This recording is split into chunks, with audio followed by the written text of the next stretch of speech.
And welcome back to the party, everybody. I am your host, Lutch, aka the Indian Jesus, here to resurrect the second coming of common sense. Everybody hit that like and subscribe. You know I would do it for you. And let's party.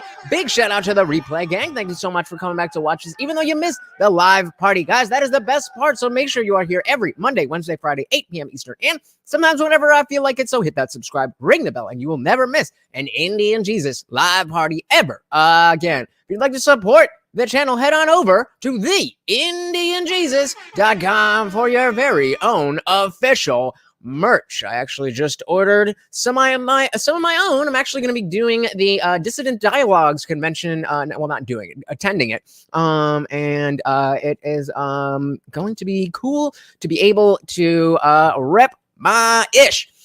So I am excited about this one, guys, because I've been waiting for this for maybe a week or so. And as you can see from the thumbnail and the title, Peter Boghossian, who was once on this channel, if you have not seen that, please definitely go check out. I think it was a fantastic conversation. But he brought Destiny in, and they had an interesting conversation, mostly around grifting and the idea of what it is to be a grifter and all that stuff. And as always, guys, the link to the video is in the description. So if you don't want me yapping, you are on the wrong channel. Go watch it for yourself. We got Zippy the Strange in the building. Welcome, welcome, welcome to the party. And we got M169. Welcome, welcome, welcome. So, yeah, we're just going to dive right in. As always, guys, if you cannot hear the video, please do think that people on the left won't talk to other people. If so, why? Like, publicly talk to people.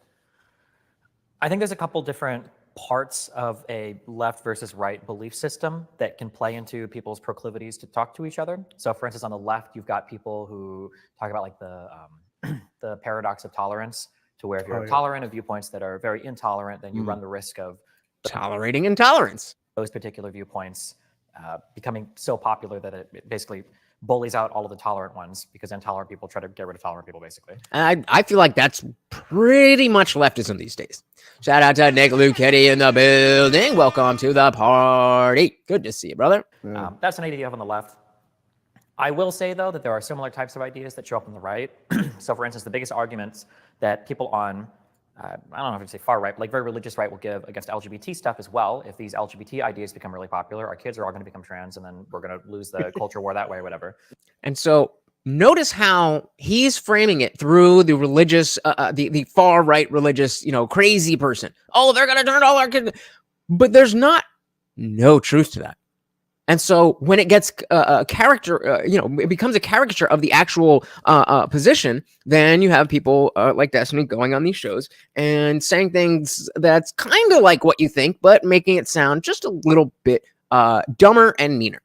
Yeah. So honestly, at the end of the day, I really think that if you have a lot of power, I think that the more power you have, the less you're into the whole freedom of speech and talking to people that disagree with you, because you don't need to. You already have like the majority cultural power. So I think as of recently, you've seen the left has more cultural power than the right, at least in terms of like media and schools and everything. So why would they want to give the right a platform? And now the right is very big on like freedom of speech and everything. You don't have to go back 20, 30 years ago. They wanted to censor all the LGBT stuff, get rid of like violence in video games, get rid of all the stuff that offended them. But now the pendulum does swing. Shout out to Guns and Cafe in the building. Welcome, welcome, welcome to the party. Said survey says not a grifter. Grifters need talent. He's just a troll. Ooh. So right now we do have the four-way poll. Is Destiny a grifter? Yes, and I like him. No, and I like him. Yes, I don't like him. Or no, he's not a grifter and I don't like him. And right now, yes, he is a grifter, and no, I don't like him is edging out just a little bit at 43%. So I want to keep that up. I want to see how that goes throughout the day. And I think we'll see. We'll see if we can change any minds. I mean, he definitely is a troll in a lot of situations, but I agree. I don't think he is a grifter. Yeah, right. Shout out to Alex Jones. They're on the back foot. They're like, well, no, actually, everybody should have freedom of speech. So you don't think there's anything intrinsic to the ideology that causes people like with identitarian concerns to not talk to other people? You just think it's who's in power? I As I've gotten older and as I've gone through more and more of these, seeing like the come and goes of different types of political ideologies, I'm less feeling like there's stuff intrinsic to political ideologies and more that political ideologies just tend to be the manifestation of a bunch of really similar foundations of belief from people. That's like the feeling I have. Yeah, it's interesting because if you're the incumbent in a presidential race and you're way up in the polls, you don't want to have any debates. If you're way down, Yeah, that's why Biden, he's just like, nah, man, I'm already winning. There's no reason. down in the polls, you need more debates. Yeah. So I think it's a similar principle operative there about having the power.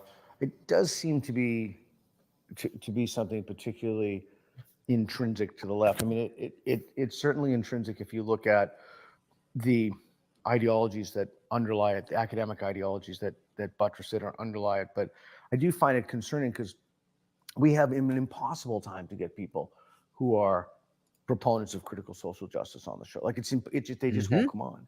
And the consequence of that is people always accuse us of being like biased or a right wing, and you know it's straight cap that it's just about the who's in power. No, it's the fact that your ideas don't make any sense. Left and right both used to debate and talk about things, and this new thing of shutting down speech entirely is a byproduct of knowing that you don't have an argument and just wanting what you want, and maybe not realizing how silly it is to want something that isn't rational, but you don't care. You just want it, and it is what it is.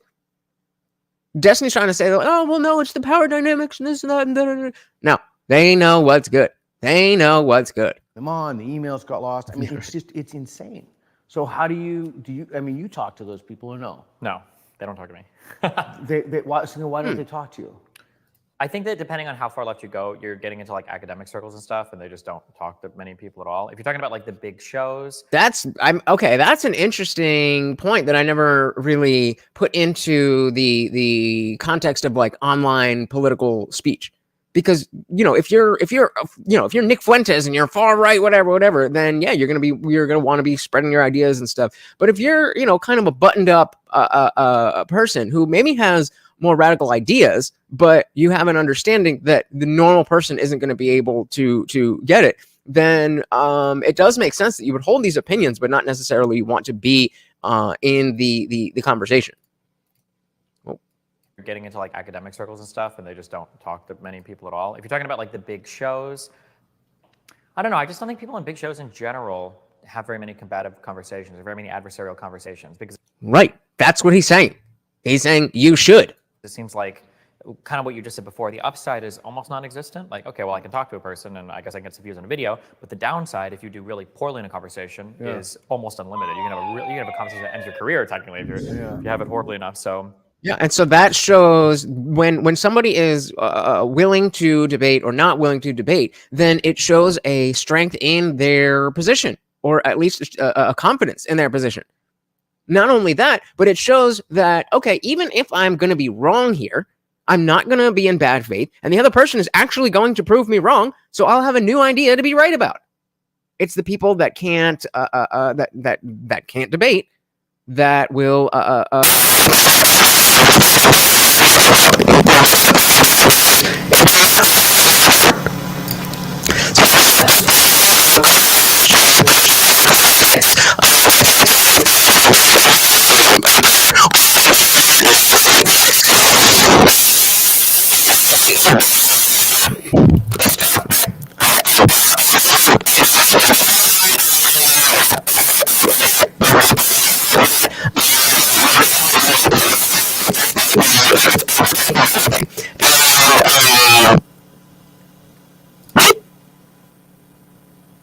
I have to say something. Well, my audio is low.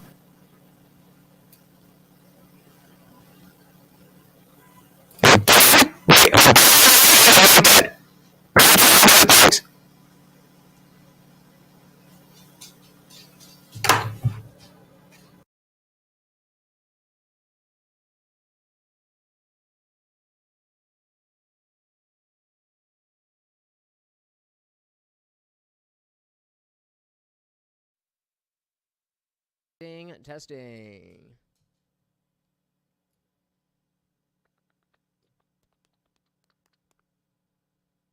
the hell?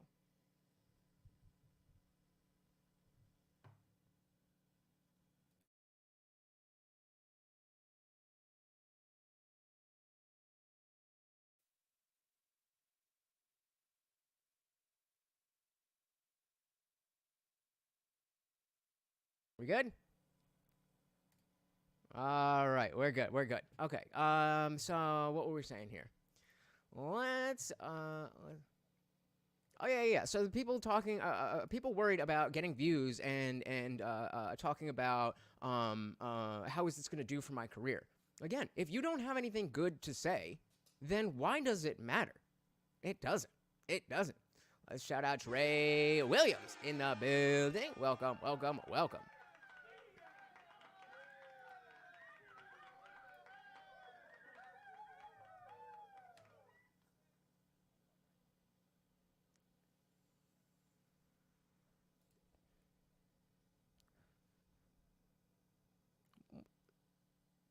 Jordan Peterson is done. He did the whole circuit with Dave Rubin and Sam Harris. So Peterson, and regardless of what you think of Sam Harris, he in the things that they were talking about, they were too low now. All right, going back to, oh, for fuck's sake, struggle streaming.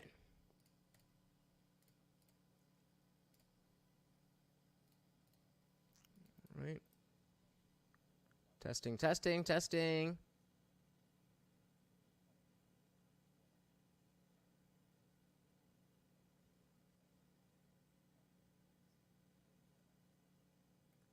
So we good now? Quiet. Good. Okay. All right. Yeah. So he was, just saying how often do these people, these big names, do actual real debates? And the no video audio. Come on, man. What the fuck is going on?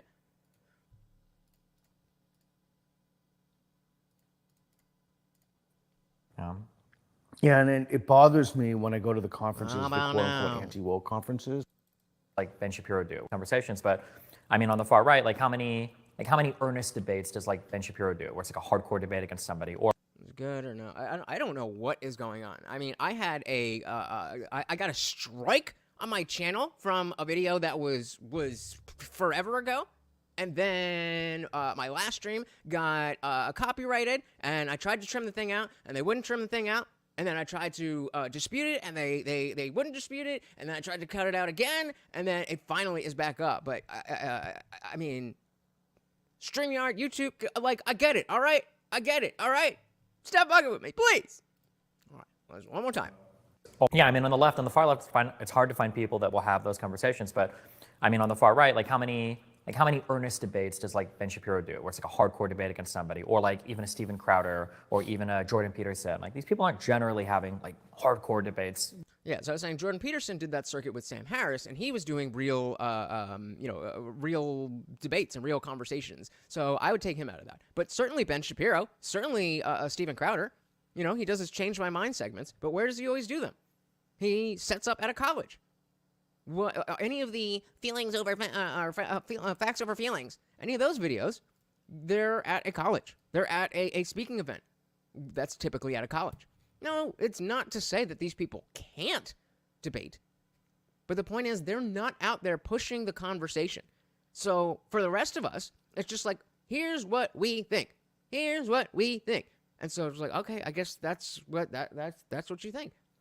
There's no challenging of the ideas to be able to move the conversation forward. Yes, he was technical difficulties have prevented us from tonight's feature. We are working on the problem. Yes, thank you guys for letting me know. As always, if you get another video, please do let me know. They do step out sometimes, but Yeah, and it bothers me when I go to the conferences, the quote-unquote anti-woke conferences. It bothers me that they have panels in which everybody is agreeing with everybody else in the panel. It bothers me. Okay, so I think this is really important. I am completely, not only am I sympathetic, I get it, I grok it, I completely understand that you can't get people who are identitarians to come on and speak at your conference, and you can't have debates. Like, I get that. But why can't you have people steelman those positions and say, look, this is the quote unquote good faith representation of these positions? Right. There's and the reason they don't do that again is because they know there is no good steelman. Shout out to Zippy DSM Lee for the $1 PayPal. And of course, every single donation comes with a treat for my co-host Morty. There we go. There we go. Thank you, sir. And of course, that makes you the new sponsor of the stream. Thank you. Nick said that was crazy because it was a long time. Yeah.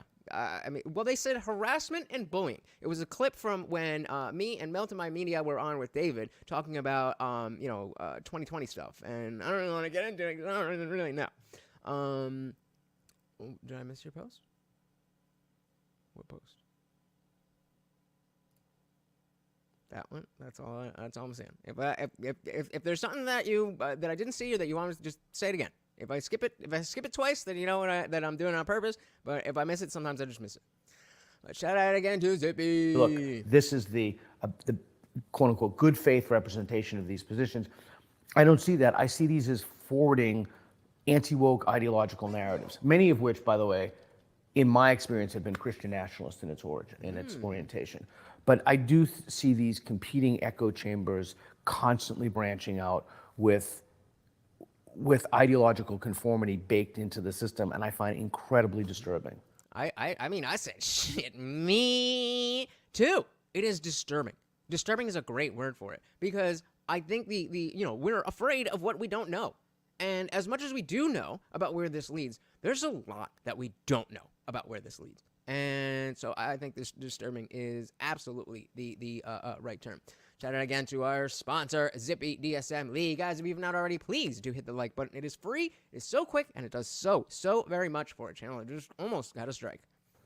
I think that for a lot of people, the vast majority of people, it's probably just part of the human condition is you inherit a lot of the applied moral positions and applied political positions of the people around you. And you don't actually do all the work to think from, here's my moral foundation, here's my epistemic, whatever, and then I'm going to have like an applied, ethical position or applied policy position. You don't really do that work. You just kind of inherit it from the people around you.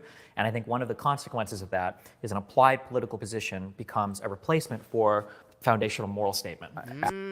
Well, before we go back to that, shout out to Indie Film. Welcome to the party.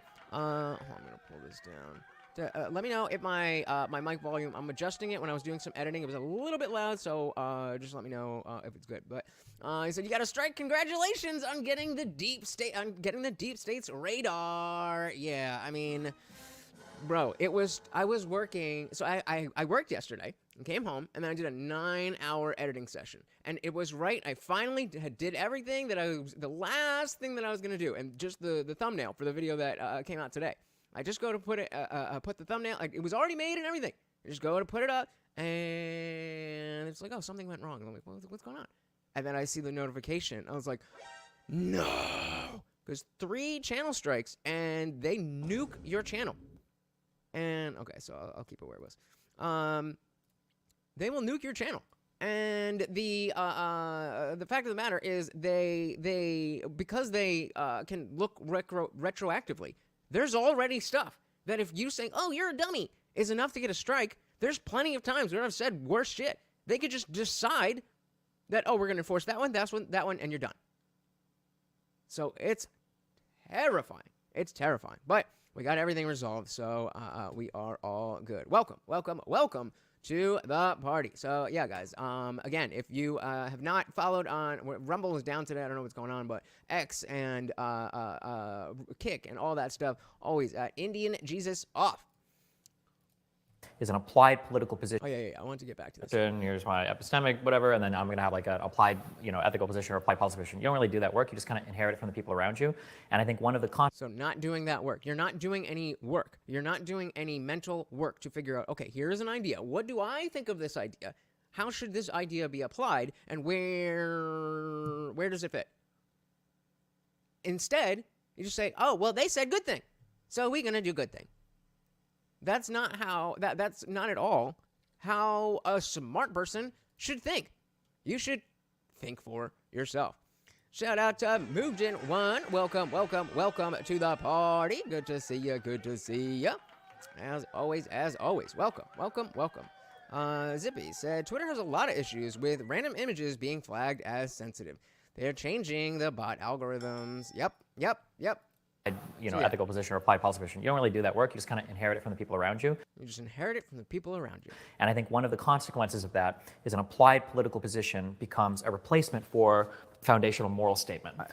So what that means is, because we say that being trans is good, then chopping off children's parts is now a moral thing to do.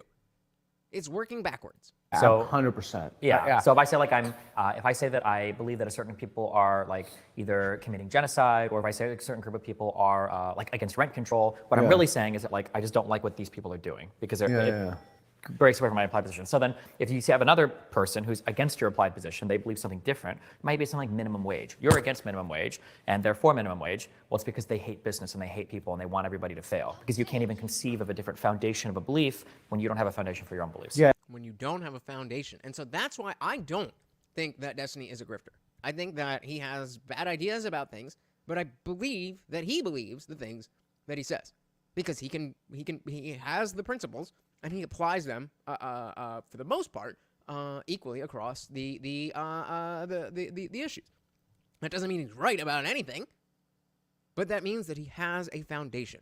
Whereas other people, most of the left, and a lot of the right, has no foundation. Hey, shout out to Guam Tech. Welcome to the party. Talks nonsense. Guam Tech is pushing us back into grifter territory on the poll.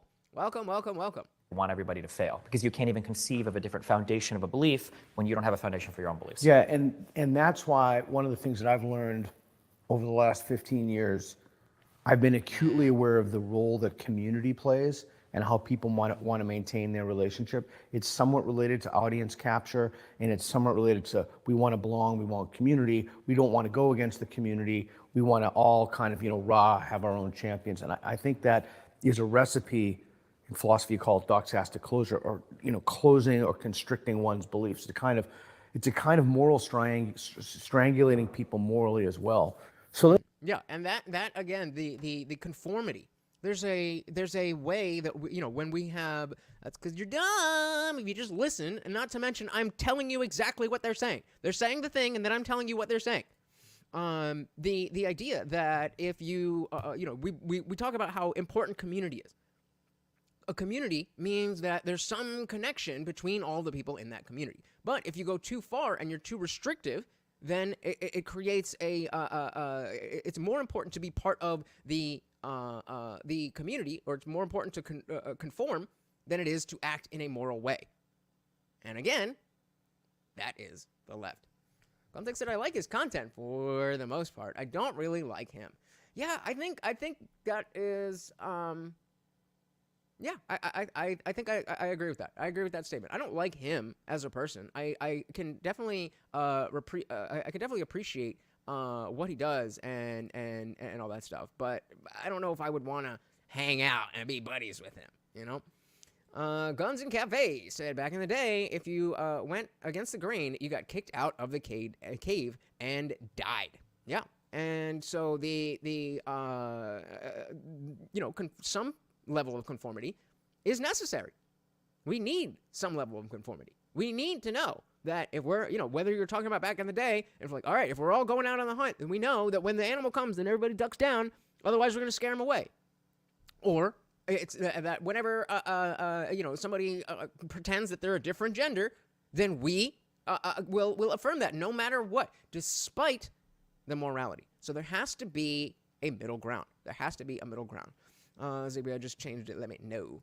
Trey said, I find it funny that only people in the left are considered grifters when a lot of people on the right have shown signs of being a grifter. I don't know what circles you're in, but everybody on the right is called a grifter. Everybody on the right is called a grifter. I think that's showing a little bit of your bias, because, there has not been one person that I even know makes videos who has not been accused of being a grifter. And I mean, it does happen on both sides. It does happen. The false accusation happens on both sides, and the action itself definitely happens on both sides. It's not a left-wing thing. The problem that I see with it is that where there's this many grifters on the left and there's this many grifters on the right. I'll give it to you. Let's say there's even this many grifters on the right and only this many on the left, but there's nothing up here. Whereas on the right, all this is grifters up to here, but up to here we got real people talking about real shit.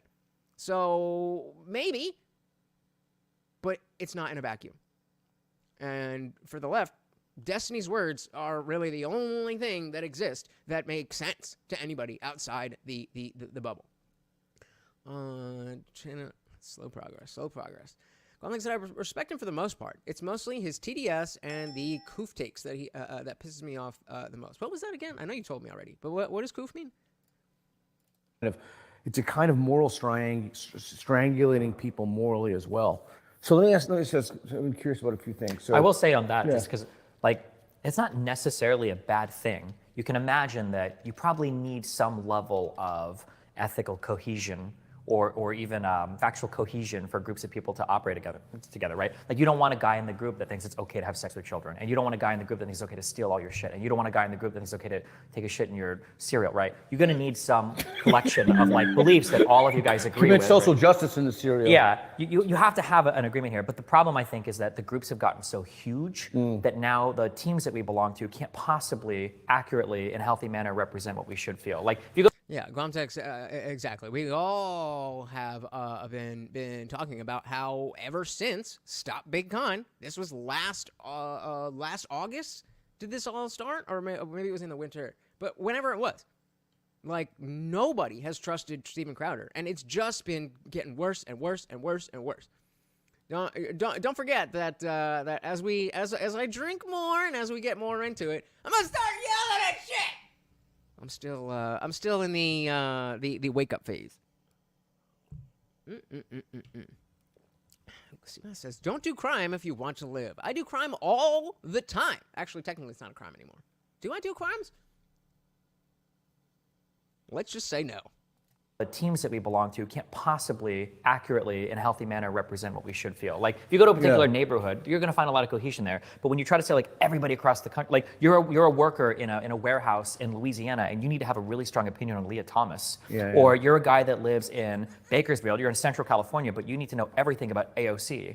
Or it's like, now the groups are so huge that Okay, but wait, those are two very different things. One is a person who has no power or at least directly, and the other is someone who is not expressing, displaying, whatever, using the power. Leah Thomas is using power to abuse the women's sports system. AOC, or getting fans from outside of her district is not anything bad for politics. I mean, it's not ideal, but it's not ruining our institutions. Ideological conformity across so many different people, I think, is like really destructive. So I'll push back on that, because even if that is operative in these large-scale communal, to have group cohesion, that you need some ideological positions around which one marshals, that shouldn't be the case. Or maybe it can be achieved differently if at conferences you had representatives, the best representatives, not morons, like the best representatives of people who disagree speaking. And then you have some kind of dialectic in which people engage. And it's that process that I don't see. And it's that process that bothers me deeply, because it's unclear to me how those people could know if they had the truth. The only way you would know that, you need a corrective mechanism. Like, you need some way. Why does it matter if you have the truth? Who cares? Well, I guess it depends if you don't care about the truth. What role I guess it depends. It's not bad at all if you're honest about it and say, I don't really care what's true. I just want to be a hedonist, or I just want to live my life the way I do. And that is what most people, when they lose religion, which is going to happen to a lot of people, when they lose religion, they just say, well, okay, I don't care about any of this anymore. Why? Because of the intellectual work that we were talking about before. People don't want to do that work. And so they have, okay, there's the Bible, you can do the Bible, or you can do the government. Those are your choices. If you're not willing to do any work, if you don't care about life, if you don't care about society, any of those things. If you just want to live live your life the way you want to live your life, with no bearing on anything else, you're going to be happy for a time. Eventually that'll end, and it's certainly not ideal for society. But we have to have something other than religion to present to people as the packaged morality. Great. I'm glad that the Bible is good enough for many of you. But it's not good enough for everybody. And there's too many people it's not good enough for that it matters to you, because they are your neighbors. They are your countrymen. They are voting in your elections. I think it was Hannah Arendt who said, the very Zippy said, utility through liberty and individualism. Unity through the least force. Yeah. live my life the way I do. But I think it was Hannah Arendt who said, the very fact that one possesses an ideology means that the things within that ideology, they believe those things are true.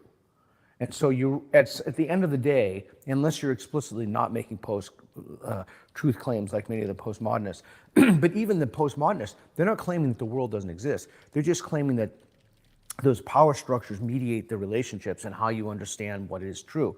They're not repudiating, most of them, some radicals are, but they're not repudiating the notion of truth entirely. So I think that when I think of truth to an individual for how humans exist, I view truth as way more of an instrument than an actual end goal in and of itself, which I think is sad. I think there should be some adherence to figure out what is actually true and whatnot. But I think that there should be, but not as it shouldn't be an afterthought.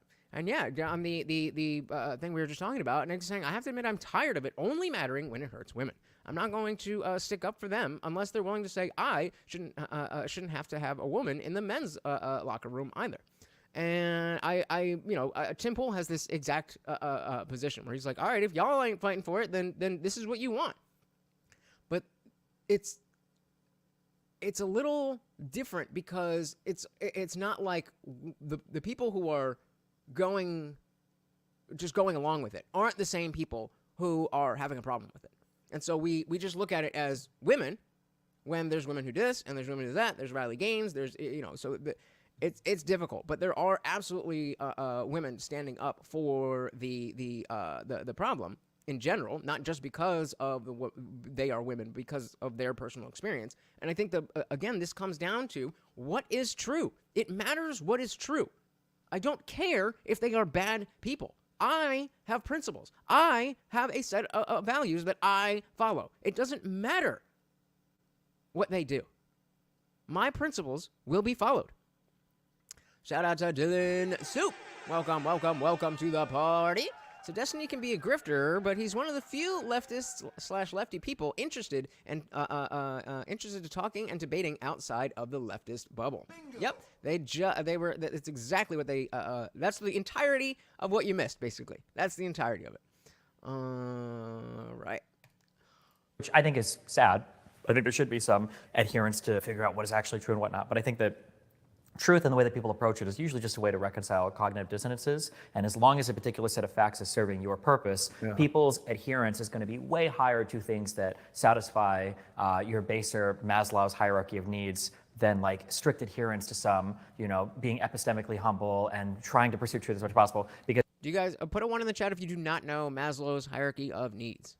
I remember I used to say things where we would argue about things like religion, or we'd argue about like certain social values. I'm like, I don't know why you would ever not feel strongly about this particular thing. Yeah. Here's the thing. Okay, sorry. I like to ground out in real examples. A lot of people complain about having their family member or family members not accept their significant other. And in my mind, okay, so real quick, let's check out Maslow's hierarchy of needs. This is something that comes up in when we're talking about just how society should run, and where is that?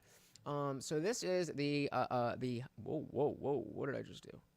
Okay, this is the hierarchy of needs. So the very bottom, what everybody needs. Can you read that? What everybody needs are the psychological needs that include I don't know why air, water, and food are there. It would be I would put okay. So this is flipped. It's supposed to be safety needs first. Oh, they're labeled incorrectly. So the air, water, food, shelter, clothing, stuff like that. And once you get that, then you have the freed up space in your mind to start caring about, personal safety and employment and getting resources, and am I healthy and stuff like that. Then you got all that together, and then you can talk about, okay, well, what kind of friends do I have? What kind of intimacy am I getting? Am I getting into hobbies and stuff like that? Then there is self-esteem. Essentially, all that goes within that, and then self-actualization is meant to be essentially a kind of how the Buddhists have nirvana. Self-actualization is essentially being the best version of yourself. That's really we got what it means. Hey, and look who we got in the chat, Dr. Peter Boghossian. Thank you again for this awesome content. I just got almost got a strike last night, so the fact that this is a very tame but still important conversation has put me at ease. So thank you very, very, very much. Complain about having their family member or family members not accept their significant other. And in my mind, that's impossible. Like if I ever had like a mom or dad that was trashing my significant other, I would just never talk to my parents again. Like that's an easy choice for me. But I realize in saying that and reflecting and then in talking to a lot of people, just arbitrarily cutting out your family or cutting out your family because they don't accept your partner, that's a really hard thing for a lot of people to do, especially if you still live with them. Like if you're college, you still live with them, or if you're in high school or whatever. So I think a lot of people will try to maintain adherence to like the social groups that they're in, to kind of make their life function and work, rather than I'm going to go live and be homeless if that's what it takes for me to adhere strictly to the truth. You'd rather accept a couple other things to have that acceptance with a social group than to commit to like the most hardcore radical truth-seeking pattern you can have. Right, but that's not the dichotomy, or it's not a dichotomy. It's a spectrum, and so you can go from I need to be part of this group no matter what. I need to be part of this group. And that can get to a place where, okay, I know this is wrong. I know I shouldn't do this, or I know I'm speaking things that are not true. But conformity to the group is more important than the truth. It is more important than what is moral. So many people, when they don't have a foundation of principles and morals, that's all the thinking. Again, the hierarchy of needs. They're starting at the bottom.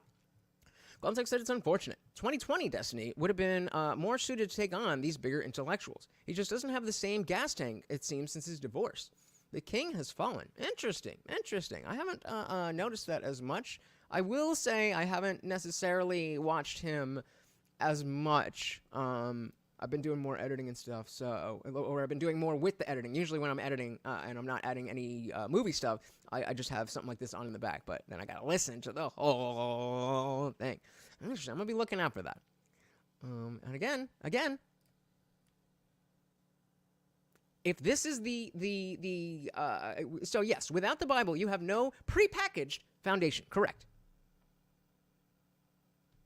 So we need to build it, because the Bible is not good enough for everybody. End of story. Another great example, this is the internet. Hold on. Yeah, go. Sorry. You can always come out. There's so much there. Go. Can I ask you personal questions? Yeah. Are you close to your parents? No, not as much. Which is why let me be very clear when I say this. Right. I love my mom and dad a lot. I love them a ton, but I'm just like kind of distant from a lot of my family. Yeah, and do you think that is the reason that you would defer to your relationship as opposed to your parents' approbation of that relationship? I mean, I hope not. But it might be, and I'm not aware of it, right? Like I would hope that even if I had a strong relationship with my family, if they were trashing a significant other, that prove it. That I would say, well, no, that's not acceptable. Like if you're gonna keep doing that, I'm gonna choose my partner that I chose. But I mean, who's to say, right? What if they were trashing your significant other because they thought she was bad? You're straight, right? Yeah, yeah. Huh? Yeah. Yeah. Are you though? I'm pretty sure you making a whole thing about how you're bi.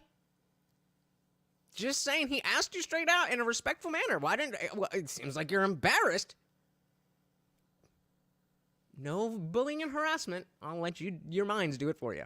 Because they were trashing because they thought it was bad for you. That's different. That's not what I'm talking about. Oh, I mean, like if they say, I don't mean that they're like, bi. this person is like trashy and like you can do better. He's openly bi. I mean, like they're like racist, or they're like, I don't like your significant other because like I don't like what their parents. Okay, live, those are red lines. Yeah, for sure, for sure. Yeah. So that view of truth that you. Hold on. So you're saying it's embarrassing that men can't even admit to being straight nowadays. Well, so you're coming from the other side of things, and thinking that he's purposely saying that he's straight for. Well, expand on this if you can, because I'm thinking that either just for expediency, or because he was talking about a woman and they were talking about relationships. So I was thinking maybe expediency. He's just like, well, yes, I do engage with women, and he primarily I think he does. So it could have been that, or it was the fact that he was embarrassed to say no, I'm actually bi. But context sounds like you're saying something a little bit different. I'm not sure. Well, that may know. Yeah, for sure. Yeah, so that view of truth that you exposited there, that's, to me, that's an instrumental view of truth. Mm-hmm. I do not possess, I think Peterson kind of possessed that, the me thing. I do not view that at all. Oh, I missed something. Not for sure. Like, I don't like your significant other because like I don't like what their parents are. Different. That's not what I'm talking about. Oh, I mean, like if they say, I don't mean that they're like, this person is like trashy and like you can do better. I mean, like they're like racist, or they're like, I don't like your significant other because like I don't like what their parents. Okay, live. that's a. Oh, right. Okay, so if your parents are trashing your significant other, and then Peter Boghossian says, what if they're giving legitimate criticisms? And Mr. Nine said it's not trendy to say you're straight, considered boring. But again, that's why I'm confused at Quantex's comment, because he is bi. So the same thing like with Henry. It's like, bro, exactly what you're saying. If I was gay, I would be cleaning up on that front. You better believe I'd be out here, hey. I just happen not to be gay. So I'm just curious why he felt it's so important to maybe he didn't feel it so important. Again, maybe it was expediency. It doesn't really matter if sometimes he likes to suck a dick, because that's not what he's asking about. So he said he's only bi because it's trendy. Well, he is a cuck and a masochist. And again, so if this is the case, then why did he say it? I know this. I'm asking why he didn't say it. Context said, I'm more so talking about the cultural phenomenon that men nowadays can't have a simple answer to a simple question. There's always got to be some kind of underlying, well, maybe, to that question. I guess. I don't know. I'm willing to say expediency. That was for the just like to get to the point. This is what I mean. This is the opposite of when people are being pedantic. Well, it's like, well, technically, I actually, 65% of the time I have sex with this type of person, so actually, technically, I'm not straight. Nobody cares. He was asking just to be like, oh, so, when we're talking about your relationship, it's a woman, right? That's what I think. I'm mostly gay. Those are red lines. Yeah, for sure. Yeah, so that view of truth that you exposited there, that's, to me, that's an instrumental view of truth. Mm-hmm. I do not possess, I think Peterson kind of possessed that, the me thing. I do not view that at all. I think that there's something that enables you to get through the day like that. And there's something, I think that the force of evolution in general, we haven't evolved to be truth-seeking beings. We've evolved to understand conditions and through natural selection that enable us to procreate. That's really important. I got a lot of boos at audiences when I say that, but humans are not truth-seeking machines at all. That's a very unnatural. There's a lot you have to unlearn, right? Yeah, this is why we need these prepackaged things, because most people are too dumb to be able to do the intellectual work even if they wanted to, and most people are too lazy to even want to. So I agree with you, again, that we need a structure. Christianity is one of them. So far, it seems to be the best one out there in general, but it's got a lot of flaws. I don't think any Christian here would disagree with that. When you do philosophy, the whole goal is to make almost everything queer and alien to you. It's like, what the fuck? I don't understand how, like, a lot of that building block is peeling back all of the initial biases you have, and a lot of people have a hard time accepting that. Like the example I was going to give earlier was like the internet. People thought that when the internet came out, holy shit, everybody's going to be a fucking genius. We've got all the information everywhere. When in reality, you see that truth as an instrument. Well, now you have the ability to find whatever truth you want, whatever actually fits you the best. And it's. Excuse me, this is misinformation, okay? Just because I talked to a black person and a woman and a gay, shout out to Mike Harlow. I'm going to be on his show tomorrow, 8 p.m. Eastern. That don't mean I believe in DEI, all right? DEI can D-I-E. Yeah, I'm saying. It's unfortunate, but. I think by and large, you really, how old are you? 35. I've had so many people say to me that, I hope you don't take this the wrong way. I've had so many people say to me that you're like a younger version of me. Okay. I would take that as a huge compliment. Has anybody said that to you? Left, right, I've heard people overlap our stuff a lot because of the epistemic exercises you do with like college students and stuff. Oh yeah, the spectrum street Shout out to epistemology. SSE. Sometimes when I listen to your conversations, I think that a lot of that stuff can be cleared up. Like if you look at this as a cognitive or epistemological intervention, to just say to somebody right in the beginning, okay, like how important is truth to you? And then like frame the conversation around what is true and if they want to know things that are true. And that will cause them to shed some of these sclerotic notions of, oh, I have to adhere to this belief because it's a community. I have to be very recalcitrant when it comes to this. But I think in the context of a conversation, when you frame it around what's true, you can cut through a lot of the noise. And then. Exactly. You can cut through a lot of the noise because what is true is true. It's just simple. What Gonzag's talking about, well, everything is nuanced. There is a lot of nuance in the world, but that doesn't mean that everything is nuanced. There is nuance in many things, but it seems like an overcorrection of the black and white world that we came from maybe in the 50s and pre-industrial complex or whatever. I don't fucking know, but you know what I mean. When you can cut through, like, well, how do you feel? Like, no, what is? What is your, what are your genetics? What are your chromosomes? What are what are your genitalia? Those are truth. Those are things that, I was going to say, this is something we can grab onto and sink our teeth in. Dylan says, do you own a nice shirt, Stephen? I asked this as someone who also likes to wear t-shirts and baggy clothes. I think it's him and Tim do the exact same thing. They always wear the same exact thing wherever they go and whatever they're doing. And I mean, so do I. It's a convenience where I don't have to, you don't even have to worry about whatever. I think it's a branding thing. It helps. The same way where the blue hair was a branding thing. Maybe one day, if you open your heart, then you'll get it. When you frame it around what's true, you can cut through a lot of the noise, and then be off and running. I'm just thinking of the conversations I've had with people about religion, about because when we do the spectrum street epistemology, we're going after the sacred cows most of the time. Mm-hmm. Yeah, I mean, I agree that there's verbiage you can use and there's a way that you can set somebody's mind to start thinking about things a bit more critically. Yeah. Because people are very intelligent. Like your brain is a wonderful machine, and most people have, causal, deductive. They can follow the stuff. Most of what makes it difficult is to pull somebody away from all the other junk that's making things like really confusing. An example I bring up a lot on stream is for a while I started betting people on their beliefs because I was like, okay, well, if you believe this, you're telling. This is smart. And this comes back to where you can respect Destiny even if you don't necessarily agree with him or anything else. This is a smart thing to say, okay, well, how much percentage sure are you, or how much would you be willing to bet on this? Because then that takes whatever you're talking about from something abstract to, okay, now this is my money.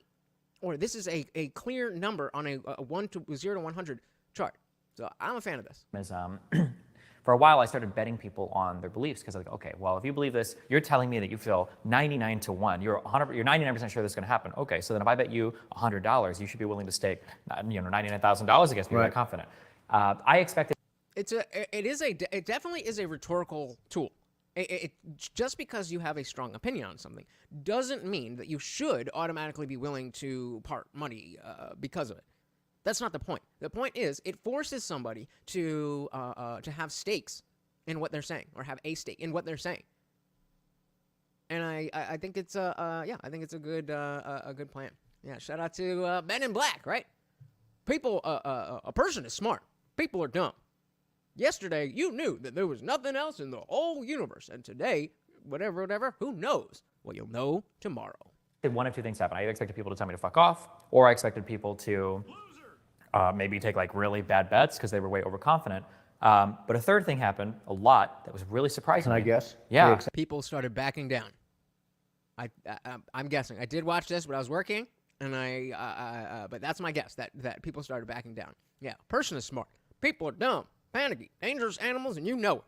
There you go. Shout out to Tommy Lee Jones. Accepted? No, more. Oh, wait. But a third thing happened a lot that was really surprising. Can I guess? Yeah. They accepted? No, more surprising than that Go is the they other way. started to hedge incredibly appropriately. Right, exactly. So when you're like, oh, this is definitely going down. And you can say that in kind of a, not tongue-in-cheek, but just, what's the word I'm looking for? Just figurative, in a figurative way. Like, oh, I'm so sure, 100% sure that, da-da-da-da-da. We're not 100% sure on anything, we know that. And so then when it comes down to, okay, well, if you had to bet on this, like, okay, well, I'm pretty sure, but if we're going to bring it down to a thing where I have specific stakes in being right about this thing, well, then that changes things. Why? Why does that change things? I had a conversation with a guy before, and he was like, "Oh no, Trump's going to win 100%." Is blah blah blah blah blah. And I offered. I was like, "Okay, you're so sure." Like, I put money in the election. Sure, I bet money on Biden. Yeah, I'll bet like $500. What are you going to give me odds? Because you're so sure, right? You give me 10 to 1, 5 to 1, 3 to 1, anything. At 100%. And yeah. rather than accept that or tell me to fuck off and reject it, he's like, "Okay, maybe one of the indictments ends up being something that he gets convicted for. He could have a health issue." Yeah. As they start talking, I'm like, So okay, the hold money- on. You have yeah. all the information. You have it in here. Right, Destiny. Right. Exactly. People already are not this fucking crazy thing that you think, where it's just like, oh, Trump's good, but Biden bad. That's y'all. We know that Trump is not a grand old a good guy. We are looking at a leader of a nation that is, unfortunately, the leader of the world. You are looking for who's going to be nice. That's why there's a difference. Yes, we know that he's not the nicest guy. We know it. We've decided that despite all of that, he's still better than Biden.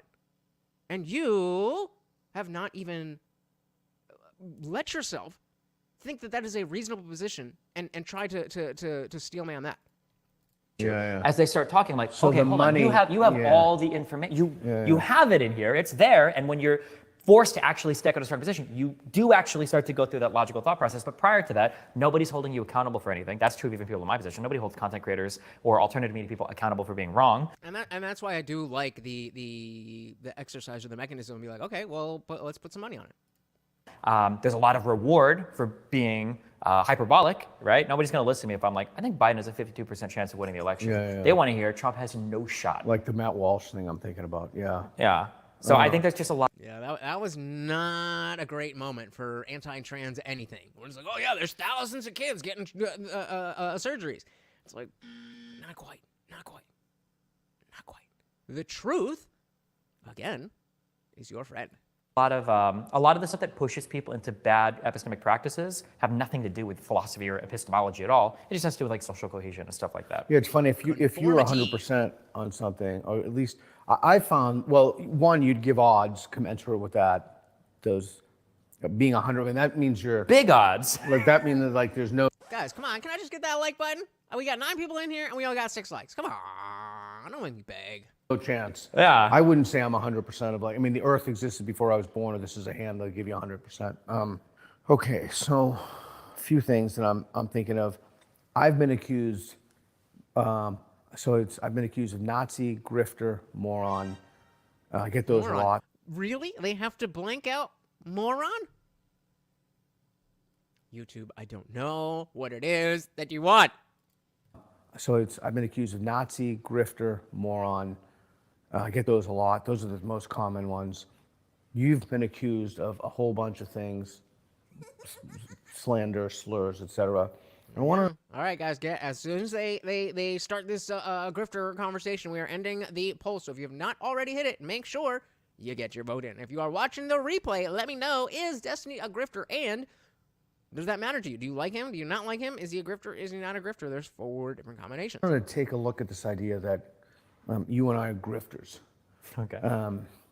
And so my first question to you is, and then I'm going to ask you to interrogate me to see if I'm a grifter on something. Okay. So, like, what do you take the word grifter to mean? Let's start there.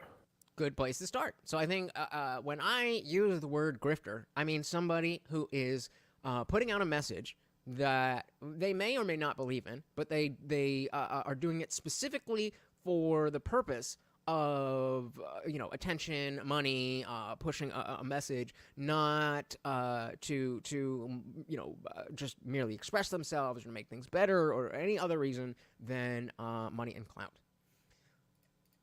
Grifter is basically you don't have a genuine belief in the thing that you're professing to an audience, but you know that it's what the audience wants to hear, and you know there's a lot of money to be made there.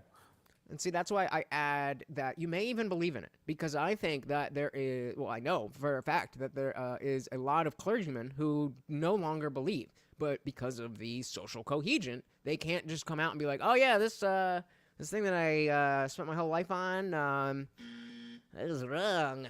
Because even if you say that as the priest and you're so socially, but then you're also affecting the other people that are getting benefits from the fake religion. And so there's a whole I forget what they call it. There's a group I forget what they call it, but it's recovering clergymen who are at some level in the church, but they no longer believe, and it's just like a support group. So I think they're and I'm not necessarily saying that these preachers don't believe in God or are atheistic or satanic or anything like that. I just think that they're playing up what they're saying because they know it's what they're supposed to say. So it's more about the reaction than the message. That's what I take it to be too. Okay, so we're on the same page as that. So that's the other technique, like define the words up front, everybody's on the same page. A lot of people use grifter as like a person's changed beliefs, or they just make money off their political beliefs too, which I think is stupid, because I don't know, a lot of people use grifter in dumb ways. Yeah, I mean, you make money for working? How dare you? What a grifter. I think if someone changes their beliefs, that's a good thing. Yeah, I mean, you can change beliefs for good or bad reasons, but regardless. I'm with Destiny there. Changing your mind is not always a good thing. If you're right and you change your mind to be wrong, that's not a good thing. Generally, that doesn't happen too often. I would say it usually happens in the other direction, but it's definitely not, I mean, it definitely does. People change their minds from thinking, the easiest example is the nice, quiet girl who graduated top of her class in high school, goes to college, comes back with a shaved head and a blue mohawk and piercings, and she changed her mind. Is that a good thing? I don't know. Let's say, for instance, let's say you have a certain set of beliefs, and then everybody here, you get into a really bad altercation, people bully the fuck out of you, and now you change your beliefs or whatever. That doesn't mean you're a grifter, it just means you change your beliefs. It could be a good thing. If nobody ever changed their beliefs, that would be, again, that idea of doxastic closure. You have a closed, sometimes it's a different way, epistemic closure. Okay. Sure. So, which, funnily enough, some people consider a virtue. It's funny when you argue against religious people, they'll go, your science has changed like so many times, and my book has been the same for 1,500 years or 2,000 years. It's like, is that supposed to be an argument? Yeah. I mean, in your favor? Yeah, no, that's nope. We're updating, and you're just nope. We got it. We figured it out. We have all the answers. Nope. I don't want to hear it. Plug in my ears. I've got it. It's like, but yeah, I understand some people. Yeah, even in the language we use, like flip flop is a negative thing, as opposed to new evidence came in. Remember, I think it was I don't know, even like changing positions. You said you would commit this many troops in the ground when you ran. Yeah, but I didn't have. That was a time T, and the time T1, I had new evidence, Hezbollah, whatever. Okay, so let's try to figure out if you and I are grifters. Okay. Oh, see, man. Sometimes I'm not sure if you're like a real person like that. It's just chef's kiss. Oh my goodness. So He said that. I've read someone's accused you of. I don't want to talk about these really Palestinian conflict, but people have accused you of grifting about Israel. Is that Virgil? What do you think? So That's is there? Amanda. Shout out to Amanda Kemp over on Facebook. Welcome to the party. Say hello. Say hello. Be part of the Test conversation. that we can conduct to see if we're grifters? If we define grifting as having a position only for the purpose of accruing the most amount of money That we don't believe. I think that you that's don't genuinely have. Yeah, you don't genuinely believe. I mean, there's several. So, they're completely disagreeing with me on that point. So I'm gonna make a poll on that. Does a grifter have to be lying? And when I need to use the right terminology, because again, I'm specifically thinking about the preacher who no longer believes in the Gospels, but still believes in a Christian God. So is that person? So let's just ask if that person is a grifter. So what I'm going to say is that preacher a grifter. The preacher I'm talking about is the one that I just told you about. He spent his whole life in clergy and he's a priest and doing all that, and then after the fact, at some point, he doesn't believe anymore. Tests or ways you could go about it. One way could be historical. Where have your beliefs always been? Now it's possible that they could change for a good or bad reason. That's the problem with so that. yeah, that's one. All of this is going to be inductive, right? We can't 100% know. A second might be what are your justifications for the belief that you have, and then can you apply that consistently across other things? So let's say for Israel-Palestine, somebody says, yeah, you have the right to defend yourself when somebody attacks you, literally no matter what. It's like, okay, well, how do you feel about Ukraine-Russia? It's like, well, that's way different. Guys, please, can you just hit the like button? Like, please? It's like, okay, well, you need to have really good reasons now why you feel Yeah. way differently, which you might, by the way. That's not 100% either. For sure. Another way could be to, another way, it's a bit shallower, but like, where's your bread buttered? Like, if you work for an organization that represents a certain political ideology, then that's always going to shade a lot of what you say. Okay, so I'm going to throw something I've been thinking about that just happened to me. Excuse me, and then I want to bring it back to this idea of grifting. So I was in a conversation with a guy who was Catholic. He just interviewed me and wherever the hell I just was. I don't even know. Trent? John, he's doing this documentary on this thing I did at Incubate Debate. Okay, and he's a he's a pretty serious Catholic. And he was asking me about God, etc.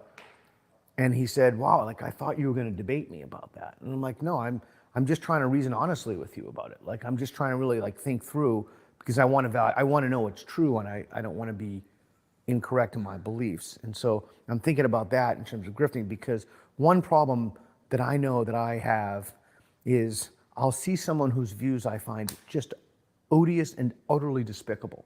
And the most charitable thing that you could say about these people is that they're mediocre intellects. And I'm going to name names. Oh, we naming names. People still believe that the earth is flat. There's not a day you cannot go on. I cannot go on TikTok without finding at least one live of somebody trying to argue that the earth is flat. I don't know where it came from. It was gone for who knows how long. And then it seems like right around 10 years ago, it just popped right back up. I don't even know can I curse now? I don't even know what the fucking firmament is. That you could say about these people is that they're naming names. Let's mediocre go. intellects, and I'm going to name names. Ibram X. Kendi, Robin DeAndre. These people have nothing of substance whatsoever. And so my natural inclination is to think, oh my God, these people are just total grifters.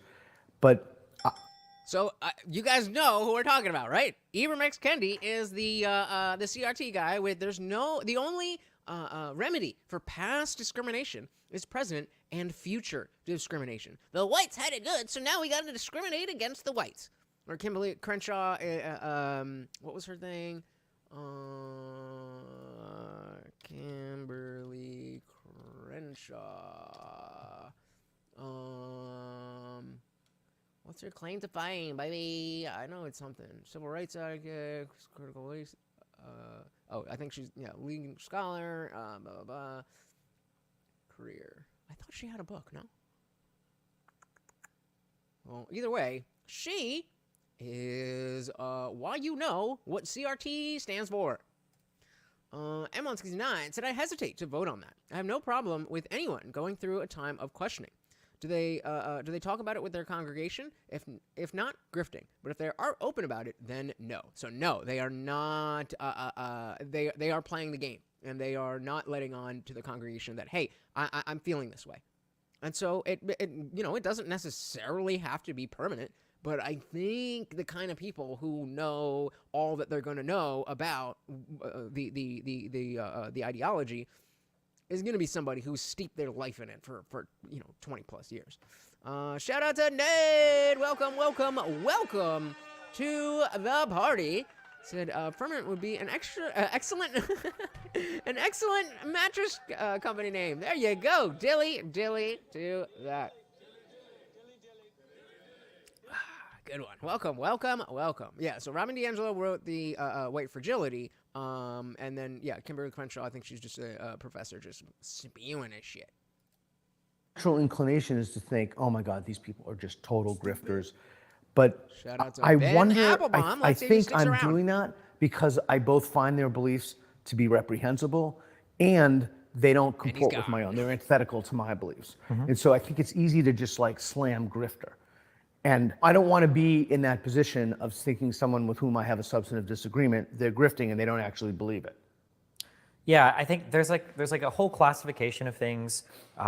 Is it Hanlon's razor, where you like don't ascribe to malice what can be explained by stupidity? Yeah. There's a bunch of things where. So that like the handler, I forget what it's called, but so you have Occam's razor, which is the conclusion with the least amount of assumptions tends to be the correct one, and then Razor, where you like don't. Hanlon's razor, whatever that is that never attribute to malice what can be attributed to incompetence. So usually when we're talking about conspiracy theories, it's like flat Earth, that you can't assume that most people who are, or all the people who are in NASA, part of the government that has to deal with that stuff, all that kind of stuff, that they are all keeping a secret. You just have to assume, oh, if you think the Earth is flat, stupid, you're dumb. Those folks believe what they're saying.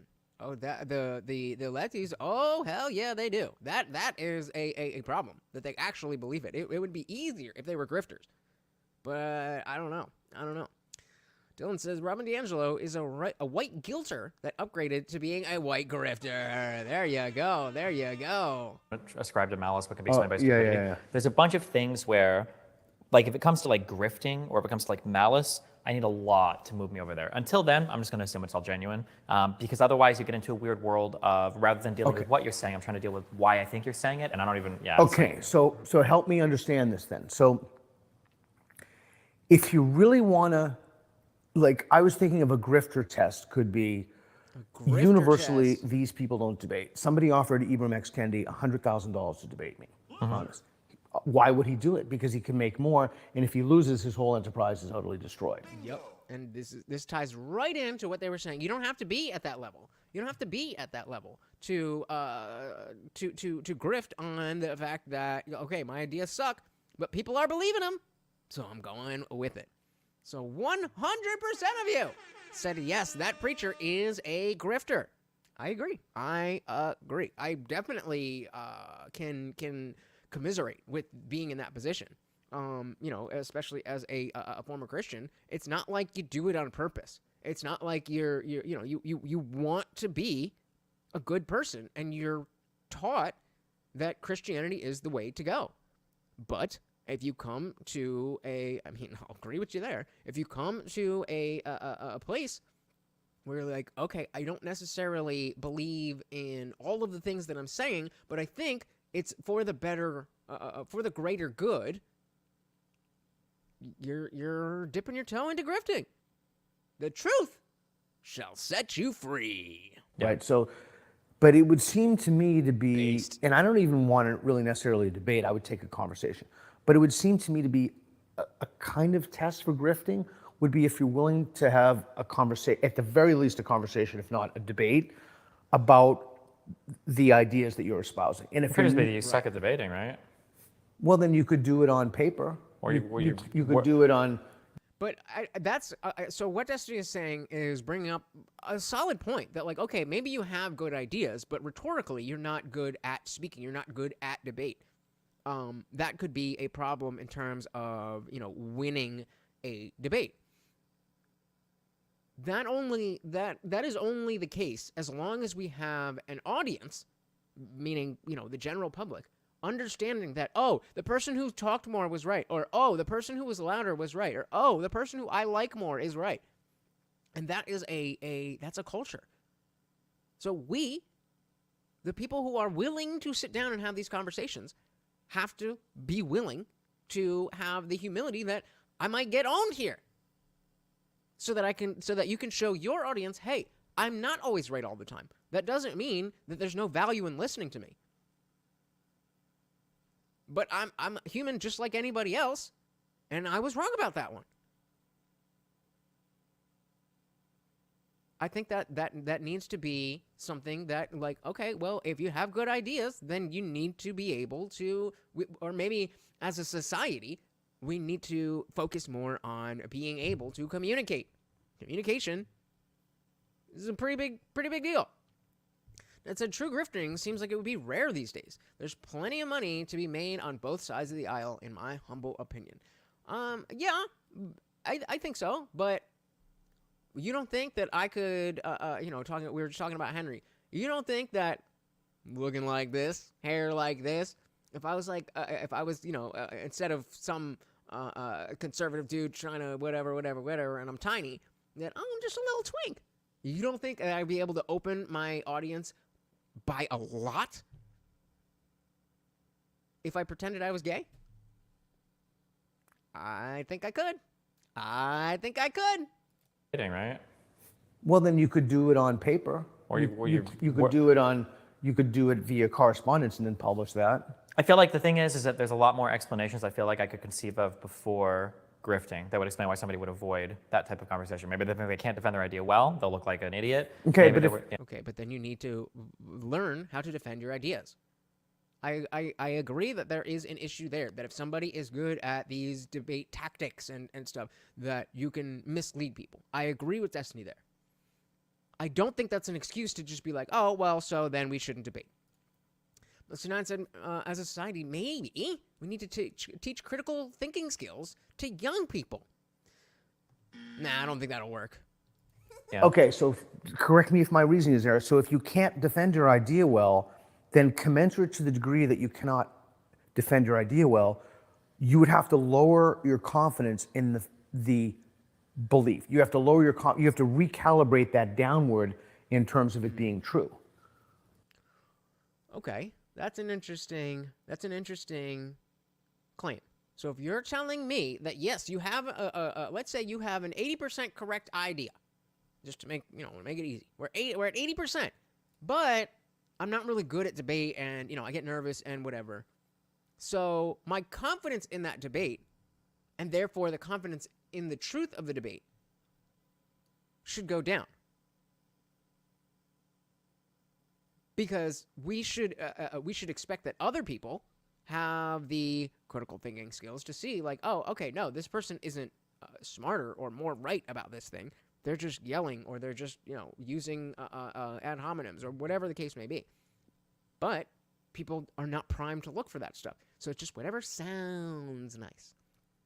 Like I said, coming from martial arts and sales, I believe in only two real superpowers: self-defense and communication. Both can be used for evil as well as good. Dilly two of that. What a comment of the night. Yummy. Yeah, let me start that. Completely agree. Seabass says, when I took philosophy of logic, I thought I had opened the Pandora's box to knowing how everyone is lying. Yeah, bro, including the church. You're so close. Exactly. But because you are dogmatic, you kept that in a little box, and you're like, nope. That can't be scrutinize that. We can't think about that. I know already what it is. Nope. That's why you are the way that you are. Ned said, I think there's a big market for conservative embrace of minorities. It can be used as ammo against accusations of bigotry. Well, exactly. That's what I'm saying. So the more, the higher on the oppression Olympics ladder I go, I'm not just, well, short doesn't count. They don't, that's not in there. So I'm brown. Or I could be the brown gay twink. That's more of a brand. And then everybody else would be like, see, Lutch is saying it, and he's gay. I would clean up. But I'm not I'm not willing to lie.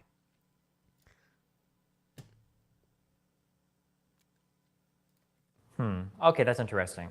You've introduced a second part to the grifting definition, which I think I can agree with. So let's say that you take a guy, and let's say that he genuinely thinks that Donald Trump is innocent of all charges, okay? For the second condition you've applied to grifting is you would say that grifting can also be expressed as a form of how confident you are in a particular belief. So let's say you're like, yes, I'm pretty sure Trump's not guilty. Yeah. I would say like 55%. I don't think he's guilty. But when you go to your audience, you say 99% Trump's not guilty. You would consider that the 44% difference, that's like the grift, basically? So that is precisely what I was asking about the preacher. Precisely. Exactly. And so I would assume that he's going to say yes, but they were really focused on what you actually believe in kind of a more dichotomous sense. So good question.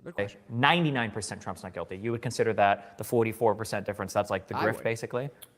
That would be a grift. Okay. And all right, so we are all on the same page of what is a grifter and what is grifting. Infilm said, I think he's not guilty on all current charges. I said, shit, me too, but I haven't read jack shit about it. So that's just my opinion. Coming back to this idea of how would you, because everybody is just capriciously hurling this at their ideological enemies. And it would seem, absent a test, it wouldn't be, one ought not to use that word. Mm-hmm. So he's saying everybody's throwing around the word grifter and saying everybody's grifting. So if we don't have a way to determine, well, is somebody actually grifting, then we shouldn't be using the word grifting. Yeah, I understand what you're saying. I think, personally, I just would never use the word grift because there's so much baggage that comes up. But I would absolutely trash somebody if they're so confident of a position, but they won't debate publicly about it, or they won't even have a conversation about it, or they never have a challenging or critical or adversarial discussion about whatever that particular idea is, especially if they're a side that's talking about like freedom of speech and everybody should be talking to each other and debating and blah, blah, blah. I've never used the word grifter because like as soon as you use that, never. People's brains start to shut off like very quickly. Yeah, and I will say that I've been disillusioned with many people in terms of they're not people who move in the public space, people who I know well, who won't. Hold on. In terms of they're not people who move in the public space, people who I know well. So when I was on Jimmy Dore, and I wasn't on Jimmy, my tweet was on Jimmy Dore, and we were talking exactly about that. When Candace split from the Daily Wire, and then Michael Knowles goes on and showing like, well, you know, I'm not, I know you're here for tea spilling, but I'm not going to do that. And I was like, it's not tea spilling, it's political news. One, not anchor, but you know, whatever. One major part of the biggest online conservative news media conglomerate has left, and you work there. That's not tea spilling. In terms of they're not people who move in the public space, people who I know well, who won't publicly defend ideas against challenge. And I think what you said was very accurate. The larger the platform, the more one risks having a conversation with someone when they disagree, because the consequences and the online social media mobs, you moron, you whatever the epithet. Again, they gotta take over the moron. So guys, we are going to be starting a competition for the month of May. So I haven't figured out what exactly the prize is going to be, but it is going to be worth it. So it is a super chat / donation contest. So every donation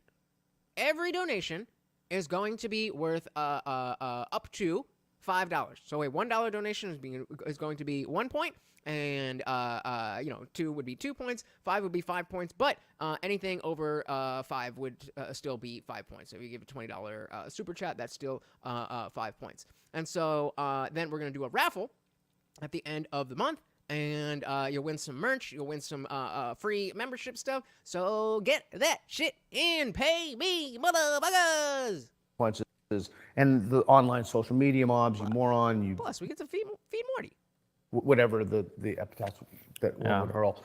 So It sucks though, because then it's almost like No, that was Knowles. you're kind of misled as a viewer, because like my assumption would be the people that are making it to the top, these are like your forged in rhetorical fire. Like these are the people that have done the argumentation back and forth, and they're the ones that have risen to the top on the backs of the best arguments, when in reality they're just like, trash college kids at a Change My Mind event, or they... Nope, not just Super Chat. It is Super Chat and any type of donation, PayPal, Cash App, Venmo, Rumble, Rant, anything at all is going to count. I'm also going to add boosts for the Discord server.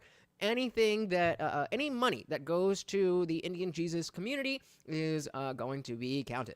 They did whatever, and they didn't actually test any of these beliefs that much at all. And it's like, well, that's kind of interesting that these people have such high conviction in so many beliefs. You think they'd be able to just 100%. destroy it. Yeah. I had a big debate recently with an esteemed quasi-academic, I don't know, the Norm Finkelstein guy. Oh, yeah. And it's funny because I'll reverse the roles in a lot of these. For this particular conversation, it was horrible. He was just like calling me names and screaming at me the whole time. And his argument... They're talking about the Finkelstein debate, which I still haven't, sat down to watch in whole, and I don't really know if I need to, but just really, really funny that, that all happened.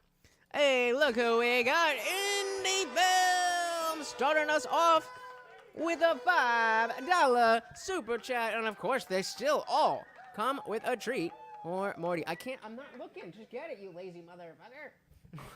Thank you, and of course that makes you the new sponsor of the stream. Thank you very, very much, sir. It was horrible. He was just like calling me names and screaming at me the whole time. And his argument afterwards, he just did a podcast with Brianna Joy Gray, and he was saying, "Oh well, I knew I was going to go in there and just shout at him the whole time because he didn't even deserve to be in this conversation and blah blah blah." And if I were to reverse the roles, and it's funny because I do all this on stream. I talk about like the rhetorical challenges of doing debates. That's like a dream scenario. Put me in front of somebody that I think is an idiot. It's just going to be me like making them look like an idiot the whole time, not screaming at them and shouting at them. It's going to be me asking basic questions that they can't answer. It's going to be me giving like really good counter arguments that I know they haven't considered. Such as when I was talking to Henry. There was parts where it got heated, but I didn't need to get heated in order to make my points. As soon as I saw what it was from the first one, when I just caught their stream, and then we set up an actual debate, I knew. And of course, I kept the whole thing about him calling me or thinking that I was gay and projecting because he's actually gay and probably not very comfortable with it as a Christian. I saved that. I saved that because I knew that I didn't have to work hard and I didn't have to play games in order to present myself as a having the better position. I agree with him. It's just chef's kiss. It is just like, oh, let me get it. It's going to be me asking basic questions that they can't answer. It's going to be me giving like really good counter arguments that I know they haven't considered, and it's going to be me dismantling their entire worldview. If I'm in front of somebody and I start screaming, I know that at least in the audience's eyes, for anybody in the middle, I've already lost the battle. I can't do that. That's something I definitely have to work on because I do get frustrated. But there also is something about personalities where yes, there is. You're definitely going.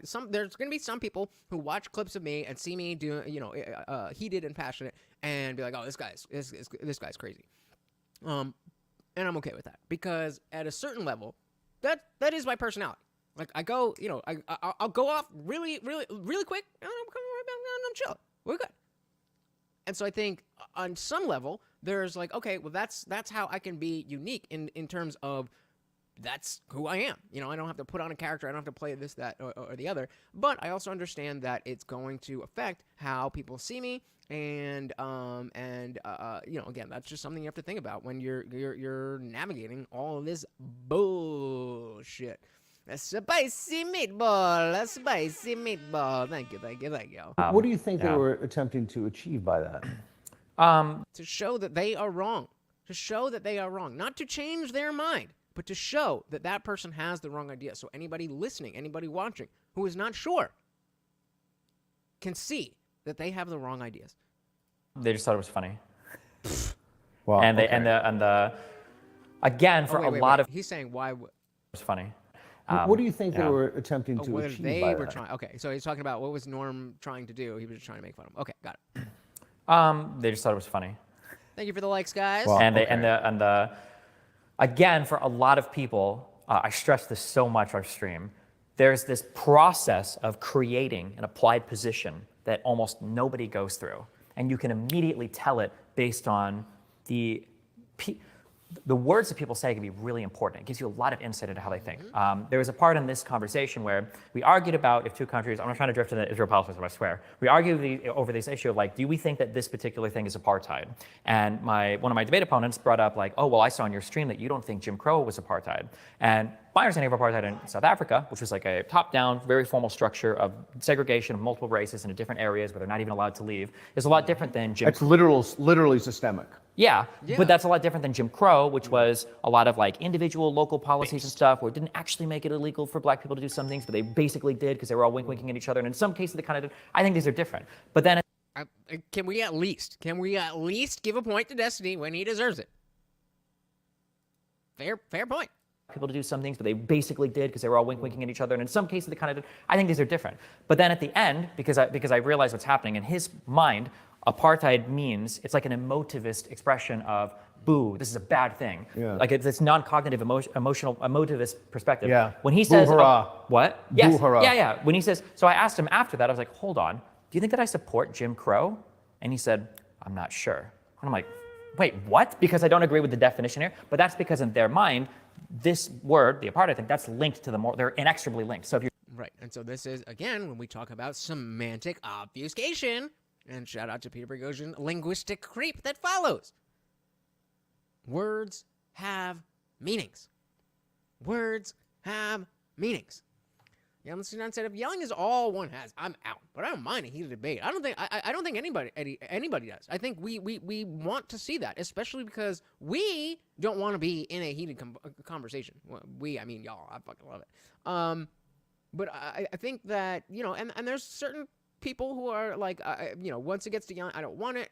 Clearly, you know, like when Christian was here, I was getting passionate, even though the first 40 minutes I had maybe 5 minutes of talking.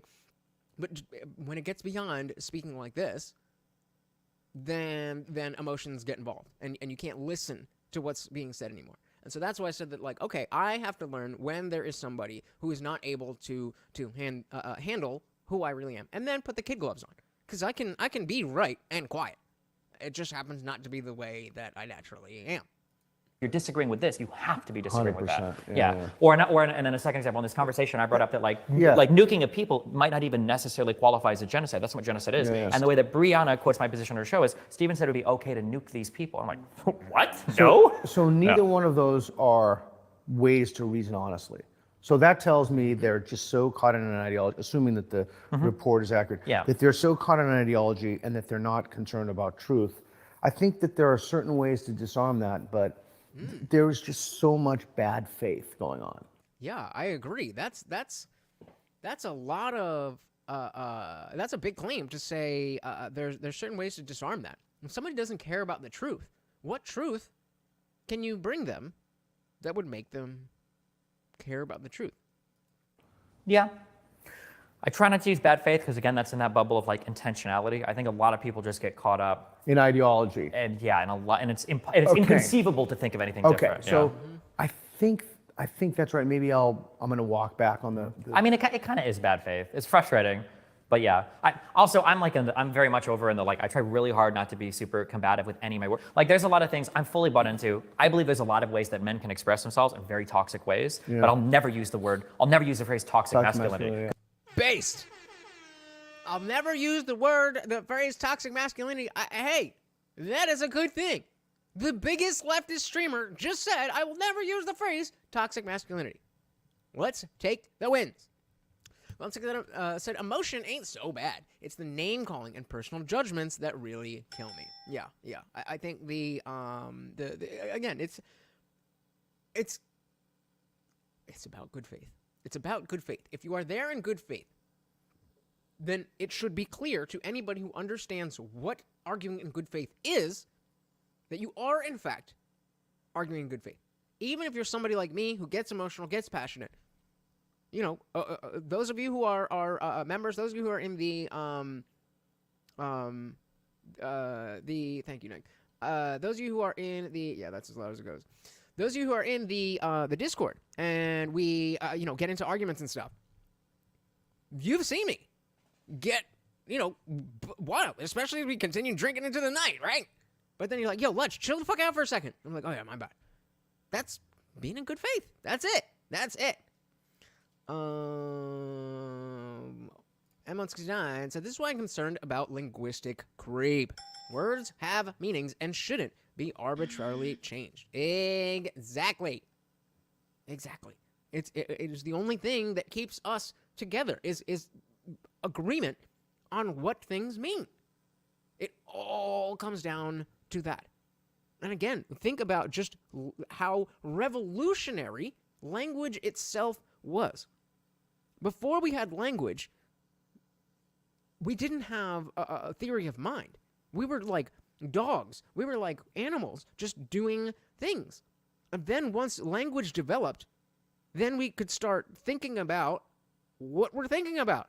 Then we can start communicating, hey, I'm thinking about this thing. You weren't thinking about it, but now we both know it. And that can build. There's a reason why humans are the only species that live in homes like that. I mean, unless you want to count like beavers or I don't know, something else that burrows or something. But you know what I mean? They ain't doing you know, construction and all that shit.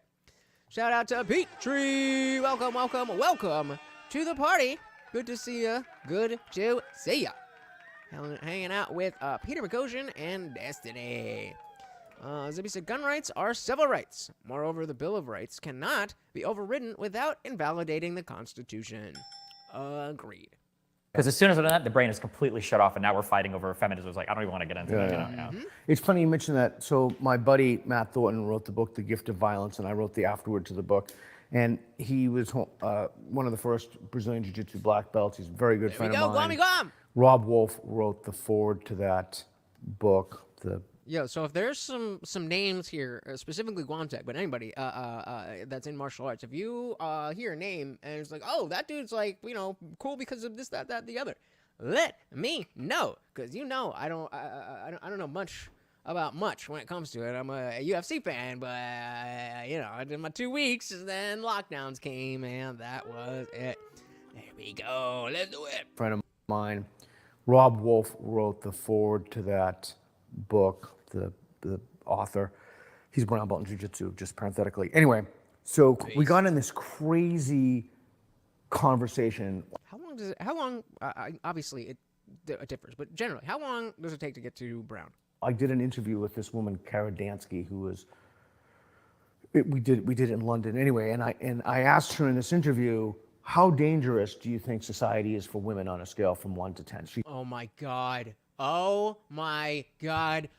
Ah! So, there's a TikTok trend going around. 5 to 7 years. Wow, that's some dedication. I don't think I've done anything for 5 to 7 years. Play music? Other than that, I don't really do that anymore. But there's a TikTok trend going around where women are trying to educate men on how scared they are just living and existing in the world. And the way that women, well, you know, it was one woman with one TikTok, but they're all rallying around her. The way that they think they can get you stupid man, to actually understand what they're saying. The question is, would you prefer that if you had a young daughter, your own little daughter, 5 years old or younger, baby little, your sweet little baby daughter, if she was lost in the woods, full screen for this. This is a serious thing. This is a serious conversation that's going on. If your daughter was lost in the woods, would you prefer that she encountered a man or a bear? And guess what women are saying? Yeah, the bear. A bear. How many times have you been around a bear? those people usually die. Little girls go around in society around men all the fucking time. But this is the feminist messaging. And again, it is still more likely that you are attacked as a man than a woman. And so if you are a man, which I am, and you happen not to be physically fit, which I'm not, and you happen to be short as shit, which I am, then I am way more likely to be victimized than any woman on earth.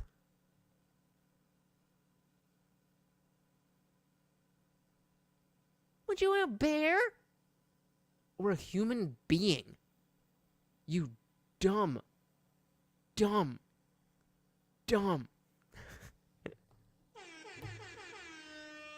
Oh, go on, Zach. Now, so then again, they could go meet a bear in the woods. I mean, you know, there was this other girl who posted a video. She's like, I saw a woman get robbed. That's the first. I saw a woman get robbed today, and there was 3 men around who didn't do nothing. She was wrestling with the gun and whatever, and these men didn't do anything. Bitch, what the fuck did you do? Bitch, what the fuck did you do? Do you think a man, by virtue of being a man, is more impervious to bullets than you are? I ain't fucking fighting nobody for a stranger. And then what? Then I do actually step in. And it's like, oh, actually, I was handling it just fine, and then he assaulted me. Sorry, honey. Yeah, those women deserve consequences of that opinion. Well, but the problem is the consequences is that their daughters die because they're eaten by a bear. That's not true. What are we doing here? Anything else? I don't understand. I thought men and women were just social constructs. Men rescue women and children. Bears eat them. Obviously. But yeah, that's a good point. It's just a social construct. How do you know it's not a trans man? Brilliant. Yeah, I mean, obviously, anybody who has 2 brain cells to rub together is not going to prefer that your baby child encounters a bear. It's a bear. I'm just imagining a hairy gay man in the woods parading around. So he's like, wait. Ain't a bear a drag queen with a... that's what it is. They want the gay guy instead of just a regular guy. It makes more sense than what they're actually saying, so we'll take it. Humble pie, indeed. So let's see what this woman actually said. So in this interview, how dangerous do you think society is for women on a scale from 1 to 10? She said 9. Which society? This one. The U.S. one. Yeah, and I was just flabbergasted by it. I can't remember exactly what I said. Well, like on a scale from 1 to 10, what's Saudi Arabia? What was the United States in the 1950s? And she told me a story about this trans woman, in other words, a man, who followed her into a bathroom. Okay. And she was really uncomfortable and she was upset. And she wrote a book about, dangers to women, etc. And so I said to her, so what are you doing to protect yourself? And she said, well, I'm paraphrasing the conversation. I said, do you have mace? Do you have pepper spray? Do you do jiu-jitsu? Do you have a concealed carry? She didn't do any of these things. So how much do you really feel scared if you ain't doing anything? Because guess what I did yesterday? Since some of you know about a little situation I got in with somebody who interrupted my or almost interrupted my show, ringing the doorbell and having more to go crazy when I have 3 different signs that say no soliciting, no religion, no sales, no exceptions, no excuses. And so I finished the show shortly, and I go out to take Morty for a walk, and the guys at the next house. I'm like, yo, do you not know how to read? There's 3 signs here. He's like, I'm not soliciting. I'm like, okay. Oh, I want to hear. Okay, what are you doing then? Oh, well, you didn't want to hear me before. I'm like, no. I'm a customer now, please. Like, no. Just go walk your dog. I'm like, motherfucker, this is my house. You don't tell me what to do in my house. I'll do whatever the fuck I want. He's like, oh, you better start walking before something bad happens. I'm like, oh, something bad's gonna happen. Something bad's gonna happen. Guess what I have right inside my door within arm's reach? A fucking hammer. So I grab that shit. Oh, something bad's gonna happen? Yeah. And he starts walking away. So then I continue my walk with Morty, and my neighbor comes out, and again, the guy is still there, and he's like, she's just saying like, look, he's got the signs on the door. Clearly, he doesn't want whatever you're offering. Why? He's working. Why would you ring the bell? And I hear from down the street, he's like, fuck you, lady, or some shit like that. And, okay, maybe I grifted a little bit on how much I care about saying fuck you to women, because equality, I'm in my soft guy era, you know what I mean? But I was like, hey, no, hey, whoa, get your ass back here. You don't talk to women like that in my fucking neighborhood. So since then, well, yeah, I'm in Jersey, so we can't do that. Since then, I've been thinking about, like, okay, is it better to have it by the door, or is it better to have it, by my bed? Bought another hammer. Do you have mace? Do you have pepper spray? Do you do jiu-jitsu? Do you have a concealed carry? She didn't do any of these things. And I kept pressing her and saying, like, if you honestly believe that the threat is 9, if you, like, genuinely believe that, then wouldn't the, appropriate such a bullshit word, but wouldn't one take steps to mitigate those risks, right? Yes. Yes, they would. So number 1, you're not that scared. And number 2, it's not that bad. And so your justification, well, but this, that, and the other, so now I have to vote for Joe Biden. It doesn't connect. It doesn't make sense. So basically at the end, she said she was just lazy. Anyway, I'm mentioning this because my buddy who wrote this book, The Gift of Violence, starts talking about how important it is for women to learn self-defense. My daughter carries mace. My daughter's in jiu-jitsu. She does not have a concealed carry because she's not of that age yet. But the vituperation and fucking nastiness that he got from the rad femmes for suggesting that women learn how to defend themselves. So I'm only mentioning this because I'm walking back on the bad faith, because I think that's right. I think it's so ideological, they cannot fathom, and I've been thinking about this for days, ever since this Matt Thornton got in this Twitter thread. I've been thinking about it for days, like, they literally cannot imagine. Yeah. They literally cannot fathom why they would have to take any responsibility, and they view the whole thing as victim blaming. Yep. Well, why should I have to protect myself? The world should just be amazing. Are you doing anything to help the world be amazing? Are you doing things to make it actively worse? Well,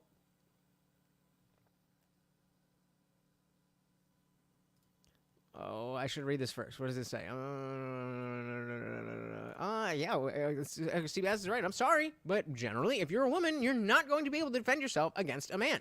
There are very few cases in which this would be the case.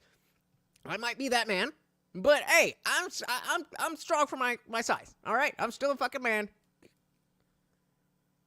But yeah, as he just said, they turn it into victim blame. Well, why don't you do this? Well, why don't you do that? Why don't you do that? Are you saying that I have to protect myself? Why don't we just tell boys not to be mean? Stupid. What I said, fuck yeah, Peter, raising a strong daughter is gonna be my shining achievement. There you go. There you go. Beautiful, beautiful. So he says, very strange. Commies cannot defend themselves. No wonder they are ants. And yeah, context of women who train will destroy most average men, especially nowadays. So, this genuine question. Let's say, let's say, we're talking me, 5'4", don't work out. I mean, I'm positive I could bench the bar. I don't know how much weight I would be actually I would actually be able to put on it. But always had an athletic build. So let's say there is a woman who is my size. She has jiu-jitsu training. No striking, but she has jiu-jitsu training. Let's say we're like virtually identical. Are you telling me that if she tried to get me in like a rear naked choke, that I wouldn't be able to, just because again, we're not talking about in the gym. We're talking about a street fight. We're talking about getting attacked by a criminal. You're telling me that I wouldn't be able to muscle my way of drilling her into the ground so that she doesn't have the technique to overcome that power? Like, let's say we're talking about somebody who just got their blue belt. I'd be a lot more willing to be like, oh yeah, that chick will probably beat my ass if she's a blue belt. But let's say she's got 3 months of training. Let's say she's got a year of training. What do you see as that spectrum of virtually identical man and woman, and they're in an altercation? How much training in strictly Brazilian Jiu-jitsu for an interaction on the street would the woman need to overcome the bone density, the muscle fibers, all the stuff that we talk about? Genuine question. Because I would, if you say like, yeah, probably about a year, then yeah, probably you before I could, I still might be stronger than you, but by the time I know what the hell's going on, you've already got me in something. But 6 months, I feel like I could just pick you up and slam you on the ground. In a video game. M169 said, same dumbasses who wonder why they can't walk around nearly naked. Yep. Petrie says, hey, the people that call conservatives Nazis for the last 8 years are out there screaming from the river to the sea. They said Trump was such a racist, but Biden, who fought to keep segregation, isn't. They care nothing about what they say. Bingo. Yep. Yeah. I know that. That's why I'm asking a different question. So Glumthing says 2 years for a blue belt. I've seen it done now often. I've seen it done.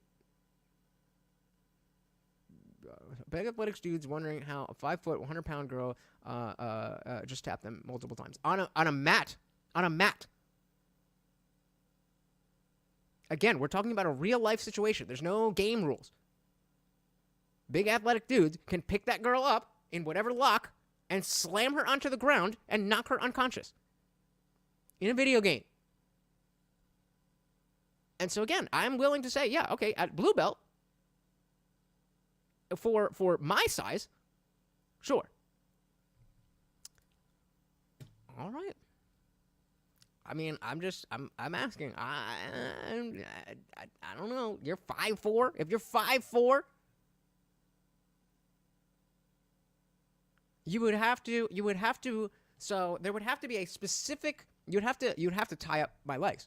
You would have to tie up my legs, because if I have the use of my legs. No, we're taking striking out of it, or just using the act of ground. So we're not punching or kicking, but just the act of being on the ground. I can pick up a 5'4" woman. If you're a moderately sized athletic dude who doesn't go crazy working out, you're telling me that a 5'4", 100-pound girl is going to be able to maintain any kind of lock or hold after being slammed into the pavement? Well, I know, but I'm specifically asking about the effectiveness of this one particular art of Brazilian Jiu-Jitsu. Because yeah, obviously, if you're in that situation, then again, you can do all those things. So that adds more for me.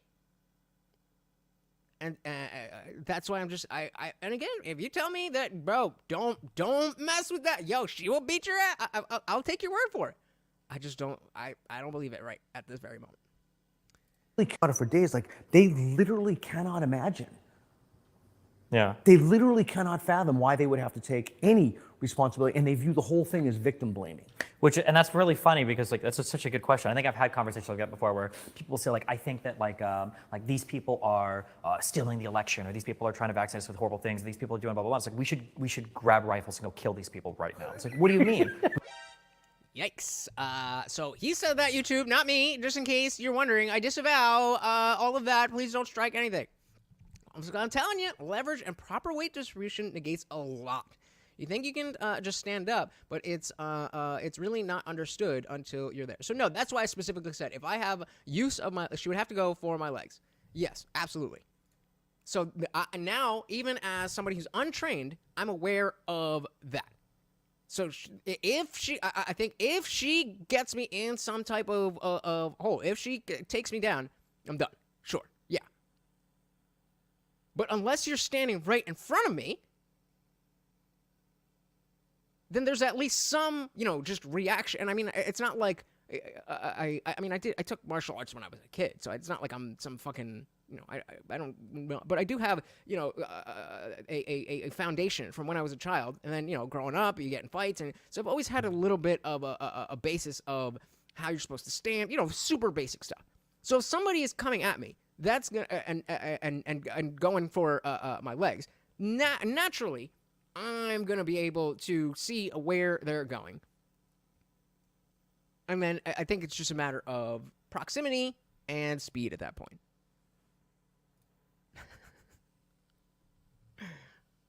Horrible things, these people are doing blah blah blah. It's like we should grab rifles and go kill these people right now. It's like, what do you mean? We need to kill these people. Play it again. Why would I just play it again? Literally doing this. We need to kill these people. Stop saying that. Right? Yeah. They're like the Revolutionary War was started for less than what you're saying, and it's like, okay, well, hold on, and it's like yeah, because the actions don't match the intensity of the verbiage that you're giving. But it's almost like we're on this.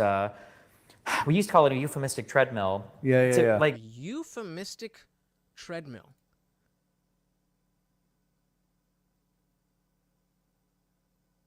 I'm trying to think of what that could mean.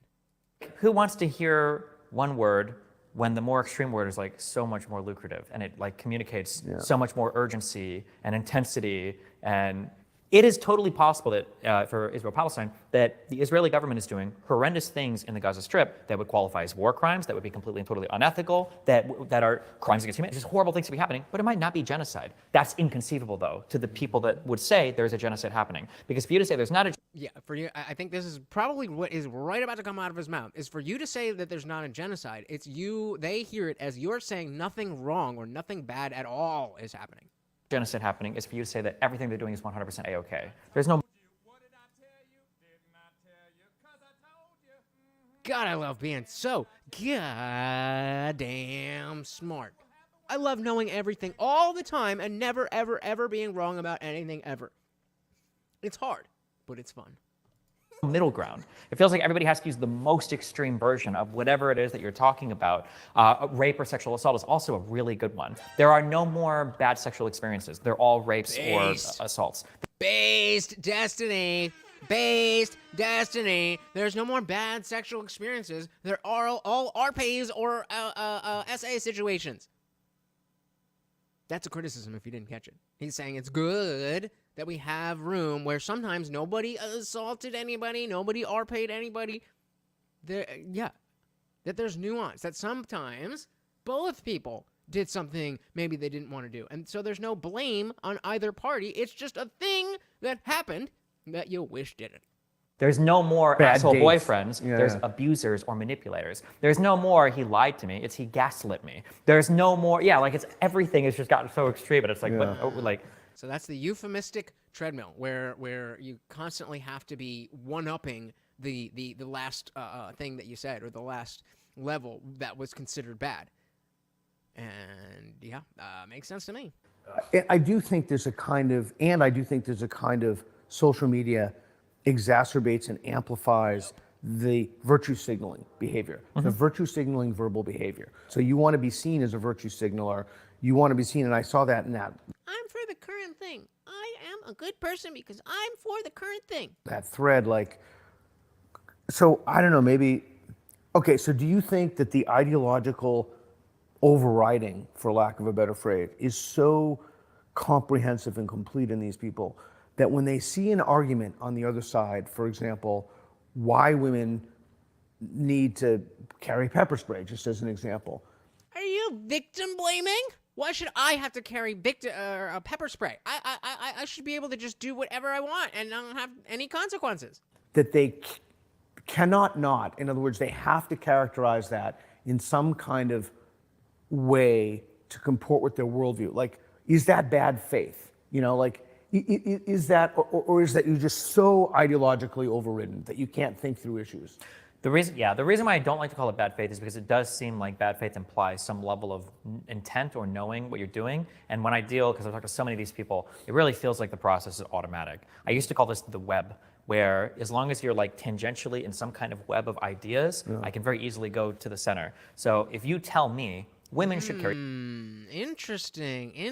So this is a comment on how conformed people's ideologies are.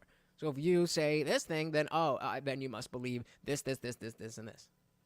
Web of ideas, I can very easily go to the center. So if you tell me women should carry pepper spray, you think women should do it because you think that women are the reasons why they get raped. You think that men have no responsibility, and you're going to sit here and say that any woman that has got raped, if she didn't do anything to stop it, it's her fault. So like I've got you like on this narrow thing, and it's like I think this is rape apology, and I can like connect, and it's like okay, you're a rape apologist. Everything you're saying is crazy. I never even heard that phrase 2 years ago, and I just blew my mind. It like totally blew my mind that phrase even existed. Which way? Which phrase? Rape apology. Oh yeah. Like, but yet there are spaces in India, for example, there are places in which there are, I would name specific places in the Middle East something in which they're actual rape apologists.